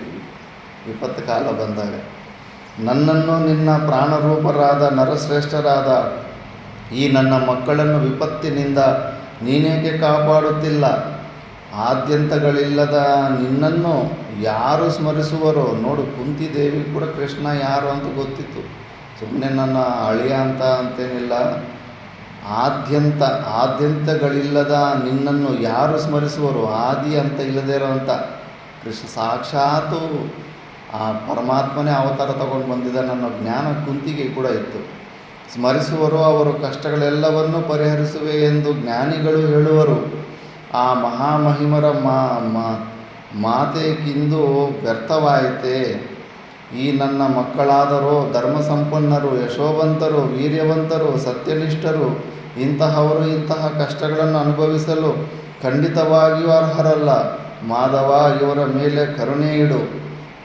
ಕೃಷ್ಣ ಪರಮಾತ್ಮನು ಎಲ್ಲನೂ ಪ್ಲ್ಯಾನ್ ಇದೆ. ಈ ಕಾಡಿನಲ್ಲಿ ಹೋಗಿ ಅರ್ಜುನನು ಎಂಥ ಪಾಶುಪತಾಸ್ತ್ರನೇ ಹೊಂದಿಬಿಡ್ತಾನೆ. ಆ ಪಾಶುಪತಾಸ್ತ್ರ ಒಂದದ ಮೇಲೇ ಪಕ್ಕ ಸ್ಟ್ರಾಂಗ್ ಆಗ್ತಾನೆ. ಆತು ಕೃಷ್ಣನೆಲ್ಲ ಪ್ಲ್ಯಾನ್ ಹಾಕಿ ನಡೆಸ್ತಾ ಇರ್ತಾನೆ ಕಥೆಯನ್ನು. ಅಯ್ಯೋ, ನೀತಿ ಸಂಪನ್ನರಾದ, ಅರ್ಥಶಾಸ್ತ್ರ ವಿಶಾರದರಾದ, ಕುಲಕ್ಕೆ ಹಿರಿಯರಾದ ಭೀಷ್ಮ, ದ್ರೋಣ ಕೃಪಾದಿಗಳು ಉಪಸ್ಥಿತರಾಗಿದ್ದಾಗಲೂ ಇಂತಹ ವಿಪತ್ತು ಹೇಗೆ ಒದಗಿತು? ಪಾಂಡುರಾಜ, ಪತಿದೇವ, ನೀನೆಲ್ಲಿರುವೆ? ಶತ್ರುಗಳೊಡನೆ ಪಗಡೆಯಾಟದಲ್ಲಿ ಸೋತು ಕಾಡಿಗೆ ಹೋಗಲಿರುವ ಈ ಮಕ್ಕಳನ್ನು ಏಕೆ ಉಪೇಕ್ಷಿಸುತ್ತಿರುವೆ? ಮನಸ್ಸಿನಲ್ಲಿಯೇ ಕೊರಗುತ್ತಿರುವೆಯಲ್ಲವೇ? ಈ ರೀತಿಯಲ್ಲಿ ಕುಂತಿಯು ರೋದನ ಮಾಡುತ್ತಾ ನತಶಿರನಾಗಿ ನಿಂತಿದ್ದ ಸಹದೇವನನ್ನು ಬಾಚಿ ತಬ್ಬಿಕೊಂಡು ಹೇಳಿದಳು, ಮಗು ಸಹದೇವ, ನೀನು ಮಾತ್ರ ಖಂಡಿತವಾಗಿಯೂ ಕಾಡಿಗೆ ಹೋಗಬೇಡ. ನನ್ನನ್ನಾಗಲಿ ನಾನು ಕ್ಷಣ ಮಾತ್ರವೂ ಇರಲಾರೆನು. ನೀನು ನನಗೆ ನನ್ನ ಪ್ರಾಣಗಳಿಗಿಂತಲೂ ಹೆಚ್ಚಿನವನು. ಯಾರು? ಸಹದೇವ ಲಾಸ್ಟ್ ಅನಿಸುತ್ತೆ. ಲಾಸ್ಟ್ ಮಕ್ಕಳಂದರೆ ತಾಯಿಗೆ ತುಂಬ ಪ್ರೀತಿ ಇರುತ್ತೆ. ಕುಪುತ್ರನಂತೆ ನನ್ನನ್ನು ಬಿಟ್ಟು ಹೋಗಬೇಡ. ನನ್ನ ಮೇಲೆ ಕರುಣೆ ಇಡು ಮಗು. ಧರ್ಮಕ್ಕೆ ಕಟ್ಟು ಬಿದ್ದು ಕಾಡಿಗೆ ಹೋಗಲೇಬೇಕಾಗಿದೆ ಎನ್ನುವುದಾದರೆ ಉಳಿದ 4 ಕಾಡಿಗೆ ಹೋಗಲಿ. ನೀನೊಬ್ಬನು ಕಾಡಿಗೆ ಹೋಗದೇ ಇರುವುದರಿಂದ ಉಂಟಾಗಬಹುದಾದ ಧರ್ಮದ ನ್ಯೂನಾತಿರೇಕಗಳನ್ನು ತಾಯಿಯಾದ ನನ್ನ ಸೇವೆಯನ್ನು ಮಾಡುವುದರಿಂದ ಸರಿಪಡಿಸಬಹುದು ಎಂದು ಪರಿಪರಿಯಾಗಿ ಪ್ರಲಪಿಸಿದಳು. ಪಾಂಡವರು ತಮ್ಮ ತಾಯಿಯಾದ ಕುಂತಿಯನ್ನು ಸಮಯೋಚಿತವಾದ ಮಾತುಗಳಿಂದ ಸಮಾಧಾನಪಡಿಸಿ ಅರಣ್ಯದ ಮಾರ್ಗವನ್ನು ಹಿಡಿದು ಹೊರಟರು. ಪಾಂಡವರಿಗೊದಗಿದ ವಿಪತ್ತಿನಿಂದ ವಿದುರನು ಬಹಳ ದುಃಖಿತನಾದನು. ಆದರೂ ತಾಳ್ಮೆಯನ್ನು ತಂದುಕೊಂಡು ಕುಂತಿಗೆ ಯುಕ್ತಿಯುಕ್ತವಾದ ಹಿತವಚನಗಳನ್ನು ಹೇಳುತ್ತಾ ತನ್ನ ಮನೆಗೆ ಕರೆದುಕೊಂಡು ಹೋದನು. ದ್ರೌಪದಿಯನ್ನು ಸಭೆಗೆ ಸೆಳೆದುಕೊಂಡು ಹೋದುದನ್ನು ಅನಂತರದಲ್ಲಿ ಪಾಂಡವರ ಅರಣ್ಯವಾಸದ ವಾರ್ತೆಯನ್ನು ಕೇಳಿದ ಧೃತರಾಷ್ಟ್ರನ ಅಂತಃಪುರದ ದಾಸಿಯರೆಲ್ಲರೂ ಕೌರವರನ್ನು ನಿಂದಿಸುತ್ತಾ ರೋದನ ಮಾಡತೊಡಗಿದರು. ಅವರಲ್ಲಿ ಯಾರೇ ತುಂಬ ಕೆಟ್ಟ ಕೆಲಸ ಮಾಡಿದ್ರೆ ಅವ್ರ ಕೆಳಗಡೆ ಇರೋರೇ ಅವ್ರಿಗೆ ವಿರೋಧ ಆಗಿಬಿಡ್ತಾರೆ. ಯಾರೂ ಒಪ್ಪೋದಿಲ್ಲ. ಕೌರವ ರಾಜಕುಮಾರರ ಪತ್ನಿಯರು ದುಃಖಾನ್ವಿತೆಯರಾಗಿ ಬಹಳ ಹೊತ್ತಿನವರೆಗೂ ತಮ್ಮ ಮುಖಾರವಿಂದಗಳನ್ನು ತಮ್ಮೆರಡು ಕೈಗಳಿಂದಲೂ ಮುಚ್ಚಿಕೊಂಡು ಮೌನವಾಗಿ ಕುಳಿತಿದ್ದರು. ಪಾಂಡವರು ಅರಣ್ಯಕ್ಕೆ ತೆರಳಿದ್ದರಿಂದ ಧೃತರಾಷ್ಟ್ರನಿಗೂ ನೆಮ್ಮದಿಯುಂಟಾಗಲಿಲ್ಲ. ಮತ್ತಷ್ಟು ಕಳವಳಕ್ಕೆ ಕಾರಣವಾಯಿತು. ಆರಿಸಿದ್ದ ಬೆಂಕಿಯನ್ನು ಪುನಃ ಹೊತ್ತಿಸಿದೆನಲ್ಲ ಎಂದು ಚಿಂತಿಸಲು ಪ್ರಾರಂಭಿಸಿದನು. ತನ್ನ ಮಕ್ಕಳಿಗೆ ಅಪಾಯವು ಅನಿವಾರ್ಯವೆಂದು ನಿಶ್ಚಯಿಸಿದನು. ರಾಜನಿಗೆ ಮನಃಶಾಂತಿ ಎಂಬುದೇ ಇಲ್ಲವಾಯಿತು. ಹಿಂದೆ ನಡೆದುದೆಲ್ಲವೂ ಮನಸ್ಸೆಂಬ ರಂಗಮಂಟಪದ ಮೇಲೆ ಒಂದರ ಹಿಂದೆ ಮತ್ತೊಂದು ಕಾಣತೊಡಗಿದವು. ಮನಸ್ಸು ಡೋಲಾಯಮಾನವಾಯಿತು. ಅಂತಹ ಸಮಯದಲ್ಲಿ ಧೃತರಾಷ್ಟ್ರನಿಗೆ ವಿದುರನು ಬೇಕಾದವನಾಗುತ್ತಿದ್ದನು. ವಿದುರನು ತಾನಾಗಿಯೇ ಬಂದು ವಿವೇಕ ಹೇಳಿದಾಗ ರಾಜನಿಗದು ಬೇಡವಾಗುತ್ತಿದ್ದಿತು. ಧೃತರಾಷ್ಟ್ರ ರಾಜನು ಒಡನೆಯೇ ವಿದುರನಿಗೆ ಹೇಳಿ ಕಳಿಸಿದನು. ಸ್ವಾಮಿನಿಷ್ಠನಾದ ವಿದುರನು ಒಡನೆಯೇ ಧೃತರಾಷ್ಟ್ರನ ಬಳಿಗೆ ಬಂದು ಕರೆಯಿಸಿದ ಕಾರಣವನ್ನು ಕೇಳಿದನು. ಧೃತರಾಷ್ಟ್ರನು ಉದ್ವೇಗಪೂರಿತವಾದ ವಾಣಿಯಿಂದ ವಿದುರನನ್ನು ಕೇಳಿದನು. ಜನಮೇಜಯ, ದೀರ್ಘದರ್ಶಿಯಾದ ವಿದುರನು ತನ್ನ ಬಳಿಗೆ ಬಂದೊಡನೆಯೇ ಅಂಬಿಕಾಸುತನಾದ ಧೃತರಾಷ್ಟ್ರನು ಶಂಕಿತನಾಗಿರುವನು ಎಂಬಂತೆ ಬಹಳ ತವಕದಿಂದ ಕೂಡಿದವನಾಗಿ ವಿದುರನನ್ನು ಪ್ರಶ್ನಿಸಿದನು. ವಿದುರ, ಯುಧಿಷ್ಠಿರನು ಹಸ್ತಿನಾಪುರವನ್ನು ಬಿಟ್ಟು ಹೇಗೆ ಹೋದನು? ಭೀಮಾರ್ಜುನ ನಕುಲ ಸಹದೇವರು ಹೇಗೆ ಹೋದರು? ದ್ಯೋಮರು ಹೇಗೆ ನಡೆದರು? ದ್ರೌಪದಿಯು ಹೇಗೆ ಹೋದಳು? ಎಲ್ಲವನ್ನೂ ವಿವರವಾಗಿ ತಿಳಿಸು. ವಿದುರನು ಹೇಳುತ್ತಾನೆ, ಮಹಾರಾಜ, ಯುಧಿಷ್ಠಿರನು ತನ್ನ ಉತ್ತರೀಯದಿಂದ ಮುಖವನ್ನು ಮುಚ್ಚಿಕೊಂಡು ಹೋದನು. ಭೀಮನು ತನ್ನ 2 ಬಾಹುಗಳನ್ನು ಪದೇ ಪದೇ ನೋಡಿಕೊಳ್ಳುತ್ತಾ ಹೋದನು. ಅರ್ಜುನನು ದಾರಿಯುದ್ದಕ್ಕೂ ಮರಗಳನ್ನು ಎರಚುತ್ತಾ ಹೋದನು. ಸಹದೇವನು ಮುಖಕ್ಕೆ ಮಣ್ಣನ್ನು ಬಳಿದುಕೊಂಡಿದ್ದನು.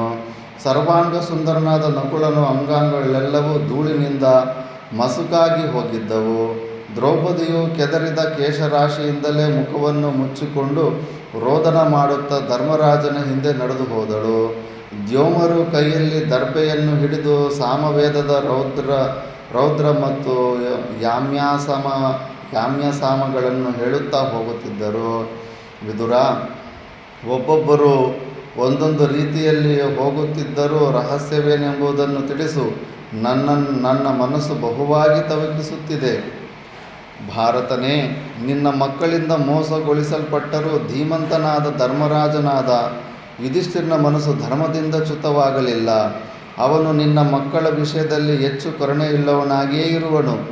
ನಿನ್ನ ಮಕ್ಕಳು ಮಾಡಿದ ಮೋಸದ ಕಾರಣದಿಂದಾಗಿ ಯುಧಿಷ್ಠಿರನು ರಾಜಕೋಶಾದಿಗಳನ್ನು ಕಳೆದುಕೊಂಡು ಕುಪಿತನಾಗಿದ್ದರೂ ಕೋಪದಿಂದ ಕೆರಳಿರುವ ತನ್ನ ಕಣ್ಣುಗಳಿಂದ ಕೌರವರನ್ನು ನೋಡಿಬಿಟ್ಟರೆ ನಿಮಿಷ ಮಾತ್ರದಲ್ಲೇ ಅವರು ಭಸ್ಮವಾಗಿ ಬಿಡಬಹುದು. ಧರ್ಮಾತ್ಮನು ಹಾಗಾಗಲು ಅದು ವಿರಾಟ್ ಪರ್ವದಲ್ಲಿ ಬರುತ್ತೆ. ವಿರಾಟ್ ಪರ್ವದಲ್ಲಿ ವಿರಾಟ್ ರಾಜನು ಕೌರವರನ್ನ ನನ್ನ ಮಗನೇ ಉತ್ತರ ಕುಮಾರನೇ ಸೋಲಿಸ್ಬಿಟ್ಟಿದ್ದಾನೆ ಅಂತ ಭ್ರಾಂತಿ ಪಡ್ತಾ ಇರ್ತಾನೆ. ಧರ್ಮರಾಜನಿಗೆ ಗೊತ್ತು, ಮಾರುವೇಷದಲ್ಲಿ ಅಲ್ಲಿ ಪಗಡೆ ಆಟ ಆಡ್ತಾ ಇರ್ತಾನೆ. ಇಲ್ಲ, ಅದು ನಿನ್ನ ಮಗ ಅಲ್ಲ, ರಥಸಾರಥಿಯಾದ ಆ ರಥಸಾರಥಿನೇ ಮಾಡಿ ಗೆದ್ದಿರ್ತಾನೆ ಅಂತ. ನಾನು ನನ್ನ ಮಗನ ಬಗ್ಗೆ ಇಷ್ಟೊಂದು ಹೊಗಳ್ತಾ ಇದ್ದೆ, ನಿನಗೆ ಹೊಟ್ಟೆ ಕಿಚ್ಚಾಗ್ಬಿಟ್ಟು ನನ್ನ ಮಗನಿಗೆ ಹೊಗಳೋದು ನಿನಗೆ ಇಷ್ಟ ಇಲ್ಲ ಅಂದ್ಬಿಟ್ಟಿದ್ದು ಆ ಪಗಡೆ ತಗೊಂಡು ತಲೆ ಮೇಲೆ ಹೊಡೆದು ಬಿಡ್ತಾನೆ ಧರ್ಮರಾಜನಿಗೆ. ಧರ್ಮರಾಜನ ರಕ್ತ ಭೂಮಿ ಮೇಲೆ ಬಿದ್ದರೆ ಪ್ರಳಯ ಬಂದುಬಿಡುತ್ತೆ ಅಂದ್ಬಿಟ್ಟಿದ್ರು. ದ್ರೌಪದಿ ದಾಸಿ ಆಗಿರ್ತಾಳೆ, ಓಡಿ ಬಂದುಬಿಟ್ಟಿದ್ರು ಆ ರಕ್ತನ ಆ ಸೀರೆ ಕೊಂಗಿನಲ್ಲಿ ಅದು ಕೆಳಗಡೆ ಬಿಡದಿರೇ ಇಟ್ಕೊಂಡ್ಬಿಡ್ತಾಳೆ. ಆವಾಗ ಹೇಳ್ತಾಳೆ, ಪ್ರಭು, ಇವರು ಧರ್ಮಾತ್ಮರು, ಇವರು ರಕ್ತ ಭೂಮಿ ಮೇಲೆ ಬಿತ್ತಂದರೆ ಪ್ರಳಯನೇ ಬಂದುಬಿಡುತ್ತೆ, ಇಲ್ಲಿ ಇಂಥ ಮಹಾತ್ಮರು ರಕ್ತ ಭೂಮಿ ಮೇಲೆ ಬಿಡಬಾರ್ದು ಅಂತ. ಅಂಥ ಧರ್ಮಾತ್ಮನಾಗಿರ್ತಾನೆ. ಭೀಮ ಏನೋ ಈಗ ದೊಡ್ಡದಾಗಿ ಕಿರ್ಚಾಡ್ಕೊತಾ ಇರ್ತಾನೆ. ಮತ್ತು ಮುಂದೊಂದು ದಿವಸ ಕಾಡಲ್ಲಿ ಒಂದು ಹಾವು ಗಟ್ಟಿಗೆ ಇಟ್ಕೊಂಡ್ಬಿಟ್ಟಿರುತ್ತೆ, ಶಾಪಿತವಾದಂಥ ಒಂದು ಹಾವು. ಆವಾಗ ಇನ್ನೇನೆಲ್ಲ ಸಾಯೋ ಸಮಯದಲ್ಲಿ ಹೋಗಿ ನುಂಗುವಂಥ ಸಮಯದಲ್ಲಿ ಧರ್ಮರಾಜ ಅಂತ ಗಟ್ಟಿ ಕೂಗ್ತಾನೆ. ಆವಾಗ ಹಾವು, ಧರ್ಮರಾಜ ಅಂತ ಹೆಸರು ಕೂಗ್ತದೆ, ಯಾರು ನೀನು ಅಂತ ಕೇಳುತ್ತೆ. ನಾನು ಧರ್ಮರಾಜನ ತಮ್ಮ ಅಂತ. ಆವಾಗ ಬಿಟ್ಬಿಡುತ್ತೆ. ಓಹೋ, ನೀನು ಅಂಥ ಧರ್ಮಾತ್ಮನ ತಮ್ಮನ ಅಂದ್ಬಿಟ್ಟು. ಆವಾಗ ಗೊತ್ತಾಗುತ್ತೆ ಭೀಮನಿಗೆ ಅವರ ಅಣ್ಣನ ಪವರ್ ಏನು, ಧರ್ಮದ ಪವರ್ ಏನು ಅಂದ್ಬಿಟ್ಟು. ಅಂಥ ಧರ್ಮಾತ್ಮ. ಆದ್ದರಿಂದ ವಿದುರನಿಗೂ ಗೊತ್ತು, ತನ್ನ ಕಣ್ಣುಗಳಿಂದ ಕೌರವರನ್ನು ನೋಡಿಬಿಟ್ಟರೆ ನಿಮಿಷ ಮಾತ್ರದಲ್ಲಿ ಅವರ ಭಸ್ಮವಾಗಿ ಬಿಡಬಹುದು. ಹಾಗಾಗಲು ಅವಕಾಶವನ್ನೀಯಬಾರದು. ತಾನು ಇವರನ್ನು ಸುಡಬಾರದು ಎಂದು ಮನಸ್ಸಿನಲ್ಲಿ ಚಿಂತಿಸಿ ತನ್ನ ಮುಖವನ್ನು ಮುಚ್ಚಿಕೊಂಡು ಅರಣ್ಯಕ್ಕೆ ಪ್ರಯಾಣ ಮಾಡಿದನು. ಭೀಮನು ವಿಶಾಲವಾದ ತೋಳುಗಳನ್ನು ಪದೇ ಪದೇ ನೋಡಿಕೊಂಡು ಹೋಗುತ್ತಿದ್ದುದಕ್ಕೆ ಕಾರಣವೇನೆಂದು ಹೇಳುವೆನು ಕೇಳು. ಭುಜಬಲ ಪರಾಕ್ರಮಗಳಲ್ಲಿ ನನಗೆ ಸಮಾನರಾದವರು ಯಾರೂ ಇರುವುದಿಲ್ಲ ಎಂದು ಮನಸ್ಸಿನಲ್ಲಿಯೇ ನೆನೆದು ಭುಜಬಲವೆಂಬ ಧನದಿಂದ ಗರ್ವಿತನಾದ ಭೀಮನು ತನ್ನೆರಡು ತೋಳುಗಳನ್ನು ಬಾರಿ ಬಾರಿಗೂ ಮುಂದಕ್ಕೆ ಚಾಚುತ್ತಾ ನೋಡಿಕೊಳ್ಳುವನು. ಶತ್ರುಗಳಿಗೆ ತನ್ನ ಬಾಹುಗಳು ಮುಂದೇನು ಮಾಡಬಲ್ಲವೆಂಬುದನ್ನು ಸೂಚಿಸುವುದೇ ಅವನ ಇಚ್ಛೆಯಾಗಿದ್ದಿತು. ಅರ್ಜುನನು ಮರಳಿನ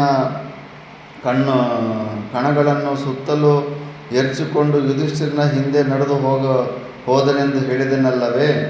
ಮುಂದೆ ಯುದ್ಧವು ಸಂಭವಿಸಿದಾಗ ಮರಳನ್ನು ಎರಚುವಷ್ಟು ಸುಲಭವಾಗಿ ಮರಳಿನ ಕಣಗಳಷ್ಟೇ ಬಾಣಗಳನ್ನು ಪ್ರಯೋಗಿಸುವನೆಂಬುದು ಇದರ ಅಂತರಾರ್ಥ. ಸಹದೇವನು ತನ್ನನ್ನು ಯಾರೂ ಆಪತ್ಕಾಲದಲ್ಲಿ ಗುರುತಿಸಕೂಡದೆಂದೆನಿಸಿ ಮುಖಕ್ಕೆ ಧೂಳು ಬಳಿದುಕೊಂಡು ಯುಧಿಷ್ಠಿರನನ್ನು ಅನುಸರಿಸಿ ಅರಣ್ಯಕ್ಕೆ ಪ್ರಯಾಣ ಮಾಡಿದನು. ಅಜ್ಞಾತವಾಸದಲ್ಲಿ ನಾವು ಹಿಂಗೆ ಯಾರಿಗೂ ಗುರುತು ಸಿಗದೇ ಇರ್ತೀವಿ ಅಂತ. ಸರ್ವಾಂಗ ಸುಂದರನಾದ ನಕುಲನು ತನ್ನನ್ನು ನೋಡಿದ ಸ್ತ್ರೀಯರು ಆಕರ್ಷಿಸಲ್ಪಡುವರೆಂಬ ಭಯದಿಂದ ಆಪಾದ ಮಸ್ತಕವಾಗಿ ಧೂಳಿನಿಂದ ತನ್ನ ಸುಂದರ ಶರೀರವನ್ನು ಮಸುಕಾಗಿ ಮಾಡಿಕೊಂಡು ಧರ್ಮಜನ ಹಿಂದೆ ತೆರಳಿದನು. ನಕುಲನು ಮಿಸ್ಟರ್ ವರ್ಲ್ಡ್ ಆಗಿರ್ತಾನೆ, ಮಿಸ್ಟರ್ ಯೂನಿವರ್ಸ್. ಅಷ್ಟು ಸುಂದರವಾಗಿರ್ತಾನಂತೆ. ನಕುಲನಿಗೆ ಯಾರೂ ಸಮವಾಗಿರೋದಿಲ್ಲ ಸುಂದರತೆಯಲ್ಲಿ. ಅರ್ಜುನ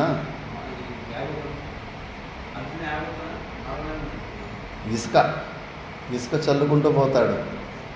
ఈ ఇసుకని చల్లినట్టే అందరినీ శవాల్ని బాణాలని అట్లగేసి అందరినీ అట్లే ఇసుకను అంటే లక్షల్లో కోట్లలో చంపేస్తాను అని. ఇసుక మొరలంటే ఇసుక.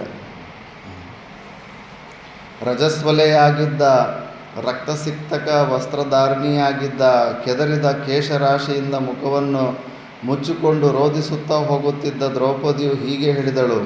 ನನ್ನಿಂದ ಈ ಸ್ಥಿತಿಗೆ ತಂದ ರಾಜಕುಮಾರರ ಪತ್ನಿಯರು 13 ವರ್ಷಗಳು ಕಳೆದ ನಂತರ 14ನೇ ವರ್ಷದಲ್ಲಿ ಪತಿಸುತ ವಿಹೀನರಾಗಿ ಅಷ್ಟೋ ಆಪ್ತೇಷ್ಟರನ್ನು ಕಳೆದುಕೊಂಡವರಾಗಿ ಸಮರಾಂಗಣದಲ್ಲಿ ಸತ್ತ ಪತಿಸುತರನ್ನು ಅಪ್ಪಿ ತಮ್ಮ ಶರೀರಗಳನ್ನು ರಕ್ತದಿಂದ ತೋಯಿಸಿಕೊಂಡವರಾಗಿ ಕೆದರಿದ ಕೇಶರಾಶಿಯುಳ್ಳವರಾಗಿ ರಜಸ್ವಳೆಯರಾಗಿ ಸತ್ತು ಹೋದವರಿಗೆ ತಿಲೋದಕವನ್ನಿತ್ತು ಹಸ್ತಿನಾಪಟ್ಟಣಕ್ಕೆ ಹಿಂದಿರುಗುವರು. ಹೀಗೆಂದು ಅಳುತ್ತಲೇ ಹೇಳುತ್ತಾ ಧರ್ಮಜನ ಹಿಂದೆ ನಡೆದಳು. ಏಮನು ಕೂಡ ಬಾಯಿ ಬಿಟ್ಟು ಅಂದುಬಿಟ್ಟಿದ್ದಾಳೆ. ಕೌರವರ ಹೆಂಡತಿಯರೆಲ್ಲ ಗಂಡಂದರು ಮಕ್ಕಳು ಸತ್ತಿರನ್ನ ಮತ್ತು ಸತ್ತ ಮೇಲೆ ಜಡೆ ಹಾಕೋದಿಲ್ವಲ್ಲ, ಕೂದಲು ಬಿಟ್ಟುಕೊಂಡೇ ಇರ್ತಾರೆ.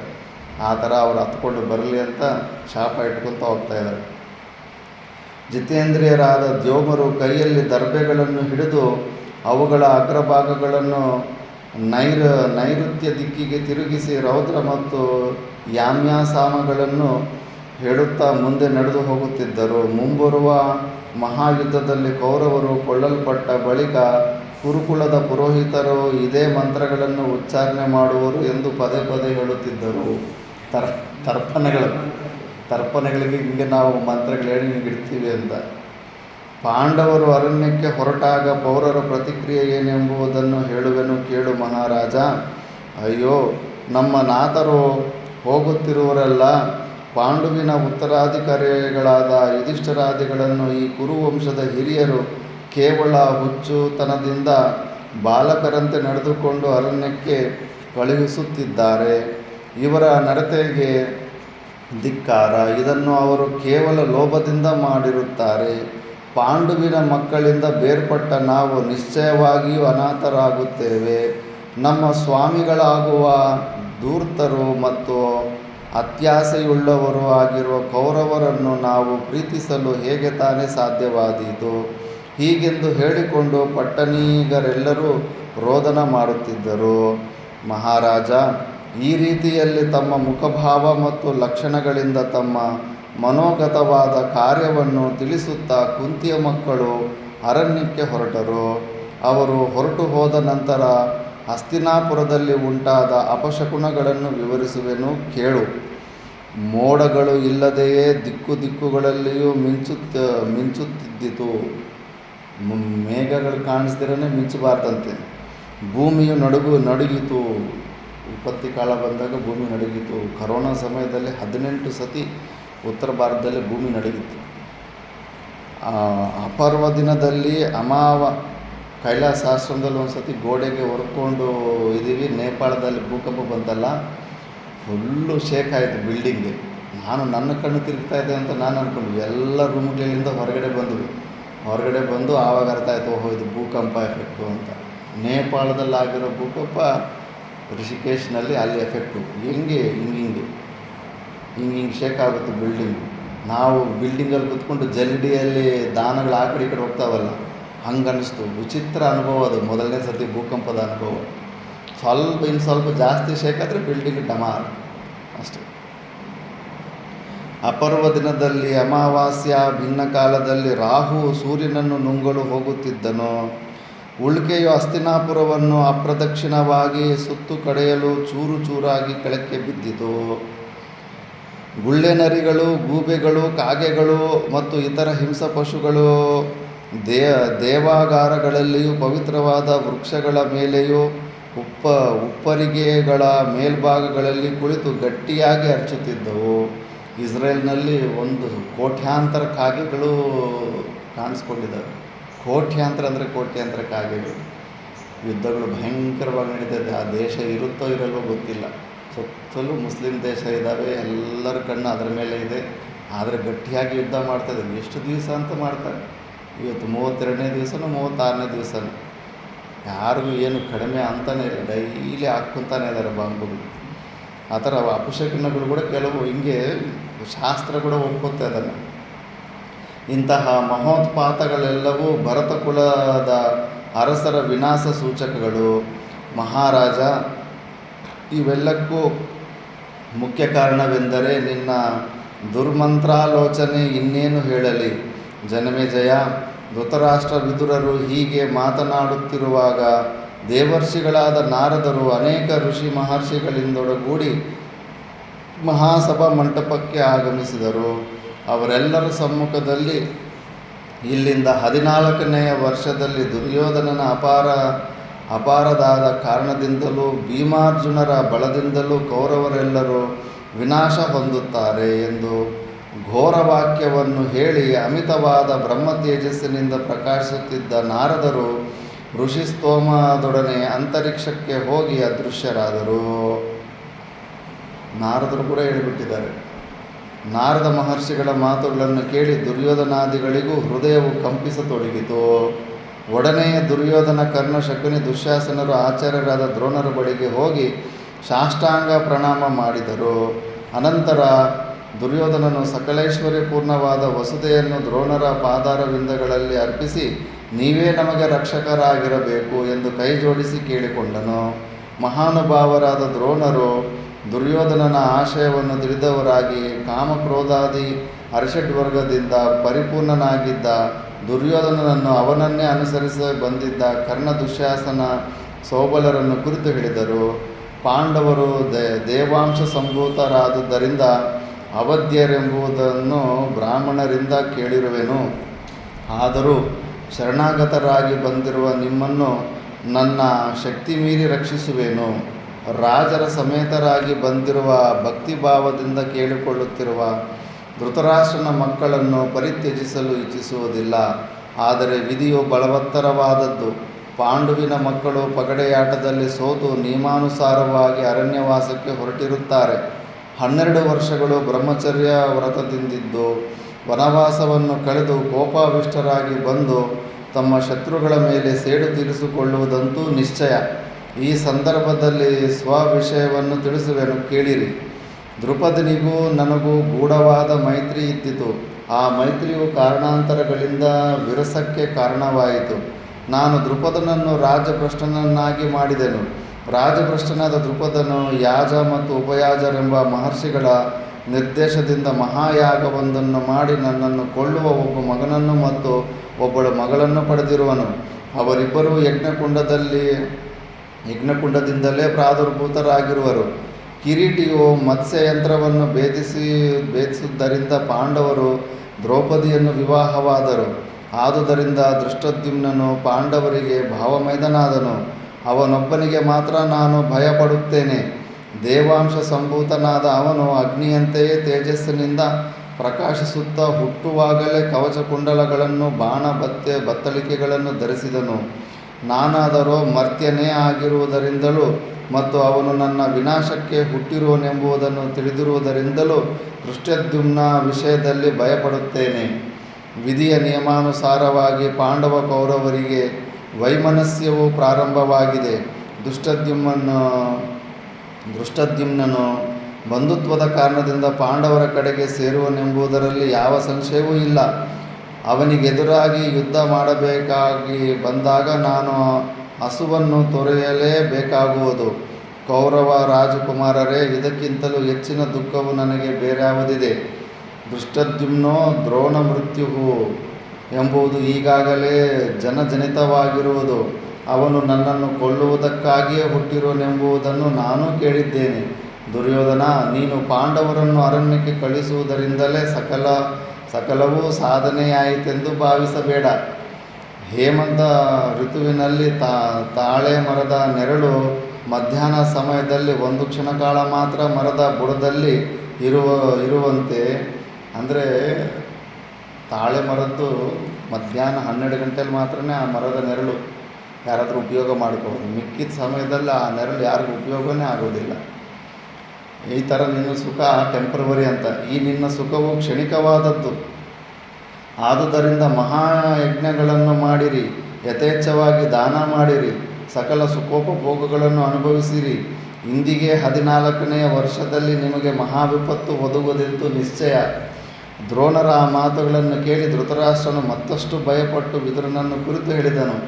ವಿದುರ, ನಮ್ಮ ಆಚಾರ್ಯರು ಹೇಳಿರುವುದು ನಿಶ್ಚಯ. ಸರ್ವನಾಶಕ್ಕೆಂದು ಅವಕಾಶವನ್ನೀಯಬಾರದು. ಈಗಲೇ ಹೋಗಿ ಪಾಂಡುನಂದರನ್ನು ಕರೆದುಕೊಂಡು ಬಾ. ಒಂದು ವೇಳೆ ಅವರು ಬಾರದಿದ್ದರೆ ನಮ್ಮಿಂದ ಸತ್ಕೃತರಾಗಿ ದ್ವೇಷವನ್ನು ತೊರೆದು ಸಂತೋಷದಿಂದಲೂ ವಿಶ್ವಾಸದಿಂದಲೂ ನಿರ್ಗಮಿಸಲಿ.